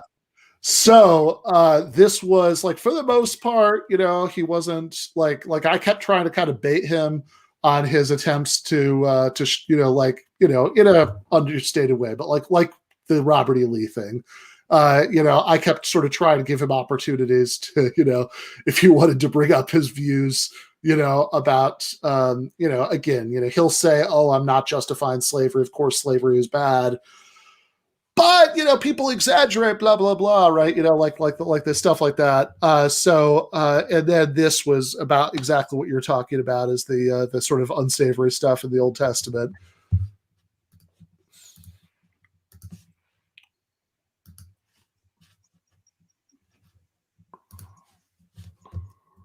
Chair, who asks, if God can say that killing babies is morally permissible or required, then is that God's standard flawed? Is that the last part? Is that God's standard flawed? Correct. Is that the question for me? Yes, I think so. Okay, and I assume it's referring to the Canaanite. When God commanded the Israelites to go in and slaughter everybody. I think so. So all that is I reframe the question. Can God be pro-choice?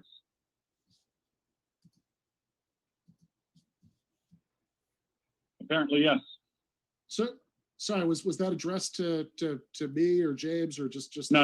I was answering the question.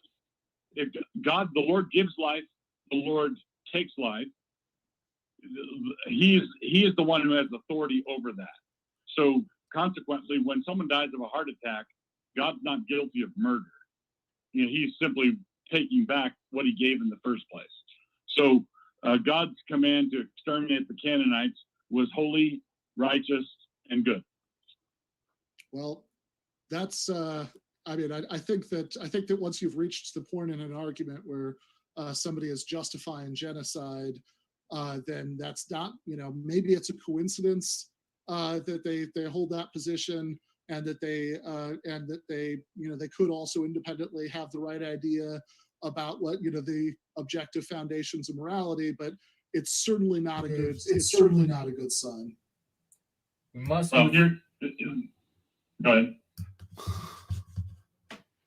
I liked his classic pastor, like when he was like, could God be pro-choice? Gives you that yeah, there was actually a moment there I was like, wait a second, was that like a challenge I was supposed to respond to? Like, I don't even understand what he's doing there. But yeah, so like I said, I think that I think once you get to the point in a debate when you're justifying genocide, that's not a good sign.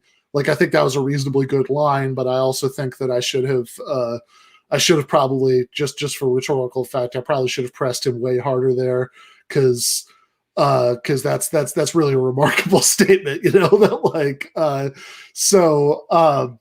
because especially because his rationale that he just gave there for why the Israelites being divinely commanded to slaughter the Canaanites, men, women, and children, was righteous and just, is God commanded it, and God gives life so God can take life, and it's not murder if God has somebody die of a heart attack. So I guess therefore it's not murder if God commands you to kill someone. And really the way that I think I probably should have pressed that in the moment would be by really being like, oh, okay, so let me be clear on this, right? So if the 9/11 hijackers had been correct about what God had wanted, that would have been fine. If the son of Sam had been correct, that God was telling him to commit those murders, then that would have been fine. I don't know. Christianity needs the moment like Stalin died or Mao died, when the second in command, like either Khrushchev or like Deng Xiaoping came out and said they were 60% right, 30% wrong. Like Christianity really needs needs one of those moments. Yeah, the old, yeah, right. Like Mao saying about Stalin that he was 70% correct. You know, that it's like, yeah, well, you know, the Old Testament's 70% correct. You know, some of that genocide stuff, he's had revisionist moments, like, you know. Exactly. Which the firstborn, killing the firstborn in every family, maybe wasn't. Yeah, that was. It's you got to use that Stalinist passive voice grammatical construction. Mistakes were made. Yeah. Funnily enough, Stalin actually came up in this debate because at the beginning he said that he was going through all the ways that he thinks atheism is immoral, and he said that atheism, you know, he said he admitted that immorality exists in all societies, and he said that atheism acts as a greenhouse that leads like more immorality to grow than would grow without it. And I brought up like how in the list of the societies in the world with the most atheists in them, like Sweden and Denmark are both in like the top 10, and they have like way lower violent crime rates than the United States. And of course, obviously that's not a laboratory experiment because they have more atheism, but they also have way more social democracy. So more opportunities for people, and you know, way more. They feel like maybe they're not completely, you know, destitute, living in a society where they're just seen as workhorses. But yeah, exactly. But like at the very least, the once they've got all that social democracy, you know, just being atheist doesn't seem to be enough to get them to go out and commit heinous acts of immorality. But then he said, "Oh no. Basically, I mean, maybe this is slightly unfair. People can watch the debate on Saturday, but basically, he said, well, let's not talk about Sweden and Denmark. Let's talk about the Soviet Union." And then he starts talking about Stalin and everything that Stalin did, which, again, the idea that the sort of key thing there is Stalin being an atheist. You know, Hitler was an atheist. You know, that's you know. Yeah, but he's probably, you know, going out there defending Hitler, judging by doing Hitler apologetics. Yeah, well, or maybe he would have if Hitler had been an American. Yeah. And you know, particularly an American Protestant. But yeah, which actually, as Oliver, I guess, in the chat did watch the debate, this was a real moment that happened. Since somebody said in the Q&A, they basically brought up, oh, well, you say that Stalin was Hitler was a Catholic, and maybe he was a heretical Catholic, and probably some weird Nordic paganism stuff going on there, but he certainly wasn't an atheist. But since he brought up Stalin and how, well, why shouldn't Stalin have done all that stuff if he knew that he wasn't going to be punished after he died? Essentially, at least that's what I got out of the example. Somebody in the Q&A actually brought up, well, hold on, if according to your views, if Stalin had had a deathbed repentance, Stalin is in heaven. Whereas, like, if Alan Turing did not, have a deathbed repentance for, his homosexuality, then according to this kind of right-wing Calvinist theology, Turing is in hell. And he bit the bullet. He said, "Yeah, that's right," which is kind of amazing because it's like overall his affect, he's so mild-mannered, and so much of what he was saying was so abstract. But there were just these moments. Like I remember in the last, I don't know if this is the last Chapo, but one of the last few, they were interviewing Matt and Liz Brunig, and Liz had a line. I don't remember who she was talking about debating, but like some like welfare reform ghoul.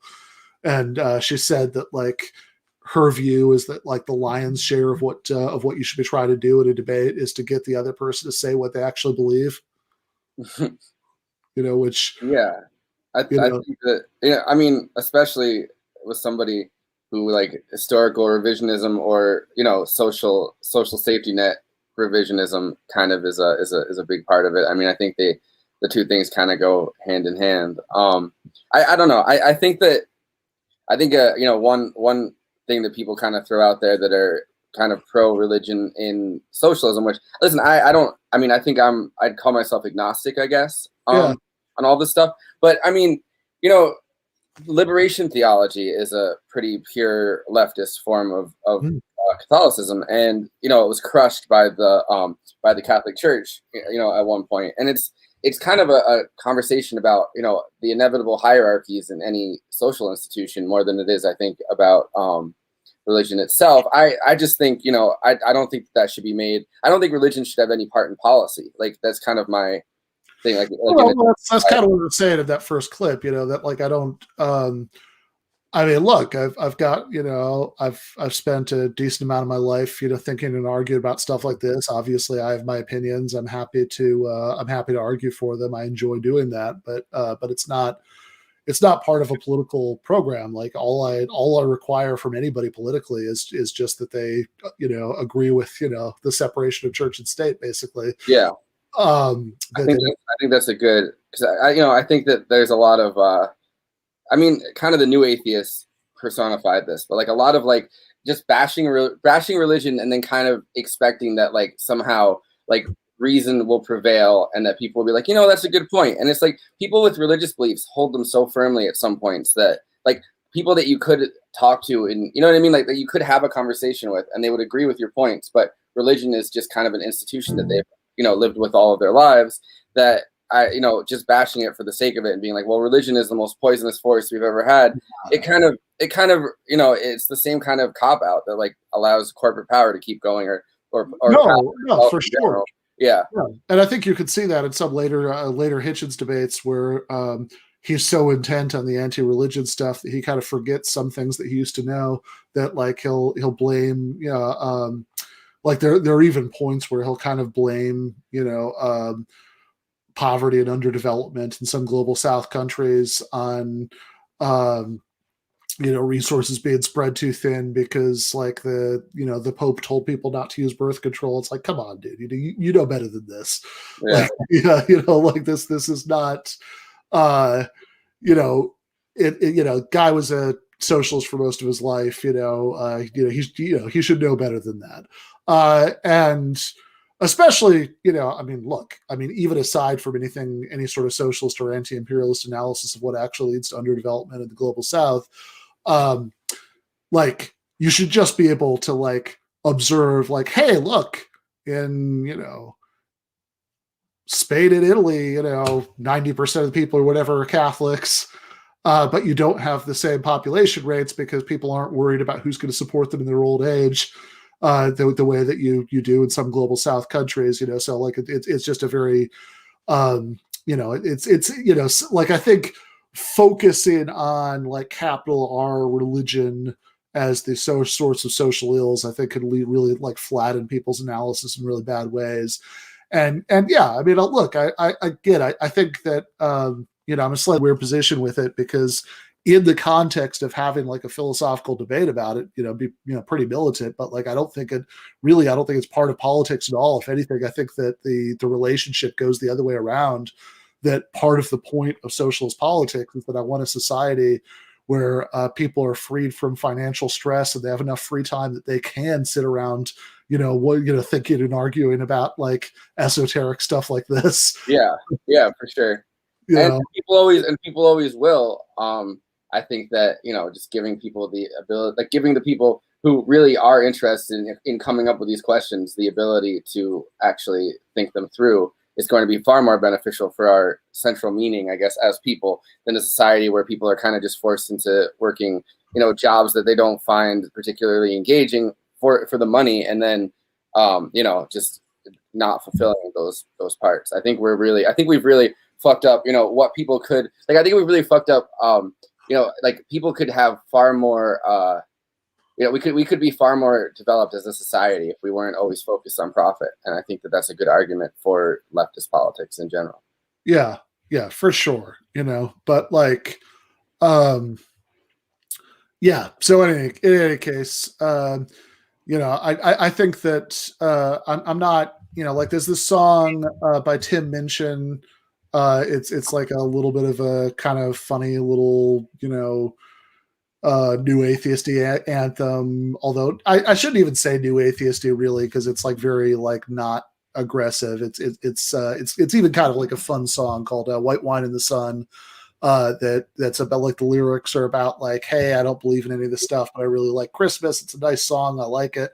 But there's this lyric at the beginning of the song that's I would rather break bread with Richard Dawkins than Desmond Tutu, and that lyric right there has always been my objection to like capital N, capital A, new atheism. It's like you got to be fucking kidding me! Like there's something very, very wrong with you if you would rather have a meal with Richard Dawkins than Desmond. You'd have to pay me to have a meal with Richard Dawkins. I don't think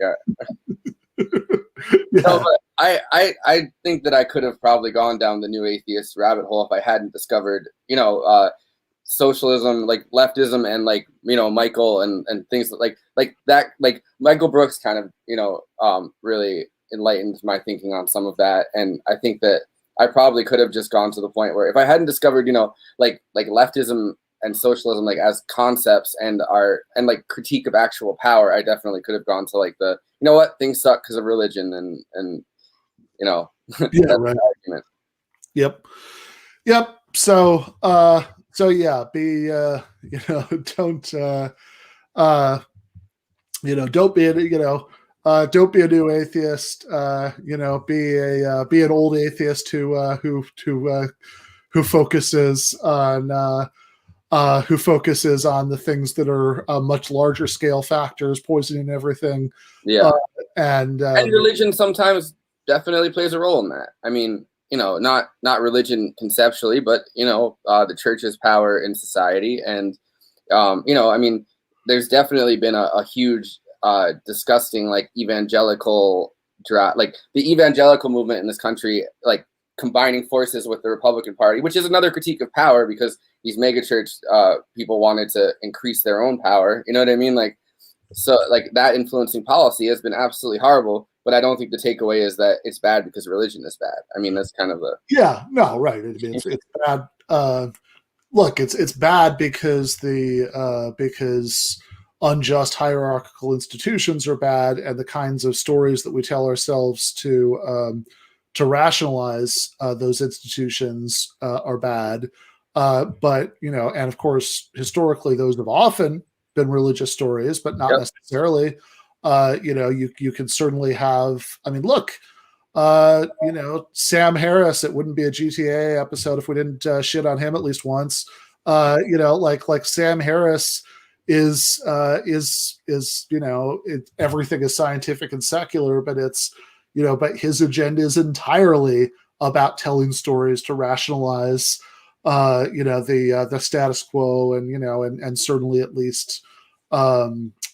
least global imperial hierarchy. So I think and actually sometimes his last few years he's kind of dipped a toe in rationalizing domestic racial hierarchy too. Remember that sound drop that Michael always used of Sam Harris from his debate with Ezra Klein about the bell curve, say we can't even talk about Neanderthal DNA anymore. You know what's really funny? The first episode that I ever edited anything for TMBS was that episode where they talked about the bell curve and his Ezra Klein interview and or whatever, his Ezra Klein debate, and like I was there, like that was the first time I ever really ended up doing any clip editing for them. Yeah, and I would say, somebody in chat says capitalism is the dominant religion now, which is actually very similar to something that Karl Marx says. Everybody remembers, of course, the very, very young Karl Marx in the Introduction to the Philosophy of Right, saying that religion is the opiate of the people, and what he's talking about is and again, I mean, it's obviously Marx is an atheist and a pretty militant one, but what he's talking about in that passage is the use of religious consolation as a way of sort of getting people to accept capitalism. But I think as far as like, honestly, there are people obviously Douglas Wilsons exist, who use religion to rationalize all kinds of horrifying shit. Then again, Cornel West exists, but it's the same thing with like, the Catholic Church exists, but liberation theology exists. Like, yeah, exactly. And then, But I'd also say, as far as the overall situation in 2021, I think that opiate of the people passage is probably less relevant than something that Marx says. I think it's in the introduction to one of the editions of Capital, where he's got this great line, so the Church of England has these 39 articles of faith, which are the things that you're supposed to believe, to be a member of the Church of England. And Marx has this great article, this great line in this introduction to one of the editions of Capital, where he's saying that, atheism is only considered sort of mildly, subversive or whatever, but really the church, they would get much angrier at any attempt to expropriate even 1/39th of the Church of England's property than to deny all 39 of the articles of faith. Yeah. And there's that, and there's today the thing that gets people in churches most fired up, I feel like, is the idea that they could tax churches. And which is actually, I'll say one last thing about the Douglas Wilson debate. I thought was kind of funny because he was talking about, obviously he'd read up on me enough, before we had to have some idea of what my politics were, and so he had this little barb at the beginning about how, of course, lots of the immoral things that atheism leads people to believe are things that, atheists think are moral. And so he starts rattling them off, and he's like, abortion and same-sex marriage and statist thievery, meaning like redistributive taxation. And I didn't even point it out, because we were just like, this wasn't, he said 100 things in his opening statement that I was trying to respond to all of them. But it's like, this one in particular is funny because the one and only explicit political teaching in the New Testament is that you should pay your taxes and not complain about it. Yeah, and the other one is, Jesus going into the flipping over the tables, with the debt collectors. You know what I mean? It's a kind of a, I don't know. It's the politics of where actual Christianity could lead, and the politics of where it has led to, I guess, in the prosperity gospel age, are pretty fucking incredible. Yeah, of course, the prosperity gospel is just amazing. That's the that's like the worst aspects of both the kind of thing that's of both. I don't know. I remember seeing an old interview with Bill Gates. That was probably the closest I've ever, not ever, but since the part of my life where I've come to the conclusions that I've come to about religion, the closest that I've come to finding theism really attractive is reading this old interview with Bill Gates where he said he didn't go to church because that was time he could be spending making money. So it's that sort of just nihilistically evil naked capitalist worldview, but it's the worst elements of that and fundamentalist hucksterism, snake handling, fundamentalism. Yeah, the worst elements of those two worldviews come together into the prosperity gospel. It's this bizarre Frankenstein hodgepodge of the teachings of Jesus and Gordon Gekko. And it's capitalism will always, I think there's obviously a critique of capitalism as a whole, which we have. Sure. There's a critique of the unbridled US style of capitalism. You know what I mean? That's so fully permeated everything that, it's just the rawest form of it. And it's the rawest form of evangelicalism mixed with that. Exactly. It's the, I don't know. No, exactly. And I would say actually just to sort of go back to full on politics and maybe we can kind of end on this point, or at least before we plug everything and go, that the critique of the totally unbridled American version of capitalism and the critique of capitalism per se, I think go hand in hand. This is the big point that Pascal was making throughout his book, The Socialist Manifesto, that of course, what we have in this country is just a particularly grotesque and horrifying. It's hard to describe without like just going into Bruce Springsteen works. It's the death rap, suicide rap. It's the same as our critique of empire in general and our critique of U.S. empire. You know what I mean? Like it's the same kind of. Yeah, no, for sure. And like, and I think one way of relating the two is this, which is to say, of course, look, obviously, anybody with half a brain and left-wing values, of course, thinks that it would be great if we could at least get some, solid social democracy up in this thing. That obviously there's a difference between America in 2021 and like Sweden in the 70s at the height of their welfare state, or even Sweden now, but certainly, especially Sweden in the 70s. Obviously, that's an important difference. The point is not to deny that that's an important difference or to say, well, whatever, it's all capitalism, like Dr. Manhattan saying that, a dead body and a living one have the same number of molecules in them. So who cares? Like that's not the point. The point that Bhaskar is making throughout the Socialist Manifesto is that if you think it's important to get away from the kind of hellscape that we've got in this country where, markets infiltrate every sphere of life and there's just no meaningful regulation or, welfarist programs, if you think that's important, that actually itself gives you a reason to have more radical horizons than just stopping at, like Swedish style social democracy. Because the thing about social democracy is, of course, it's a necessary starting point for anything more radical. But if you end there, you've left the ruling class in power. You've left the current owners of the means of production, distribution, and exchange. You've left them in their positions of economic structural power in the economy. And realistically, they will, if they retain that power, they will find ways to translate that into political power. And then the first time they feel like they have a chance, they feel like they can do it, without provoking massive backlash, they'll start rolling back all of those welfarist gains. They'll start, rolling the social democratic boulder back down the hill. And at a certain point, precisely because those social democratic gains are important to achieve, precisely because they matter, in order to safeguard them, like Michael Brooks, I remember putting it, you have to start taking pieces off the board by democratizing the economy. And of course, we also have like more principled ideological reasons to want to do that. But I mean, like, that's also just a necessity, because without that, all of those achievements are going to be undone. We've seen that play out in lots of countries around the world to one extent or another. Yeah.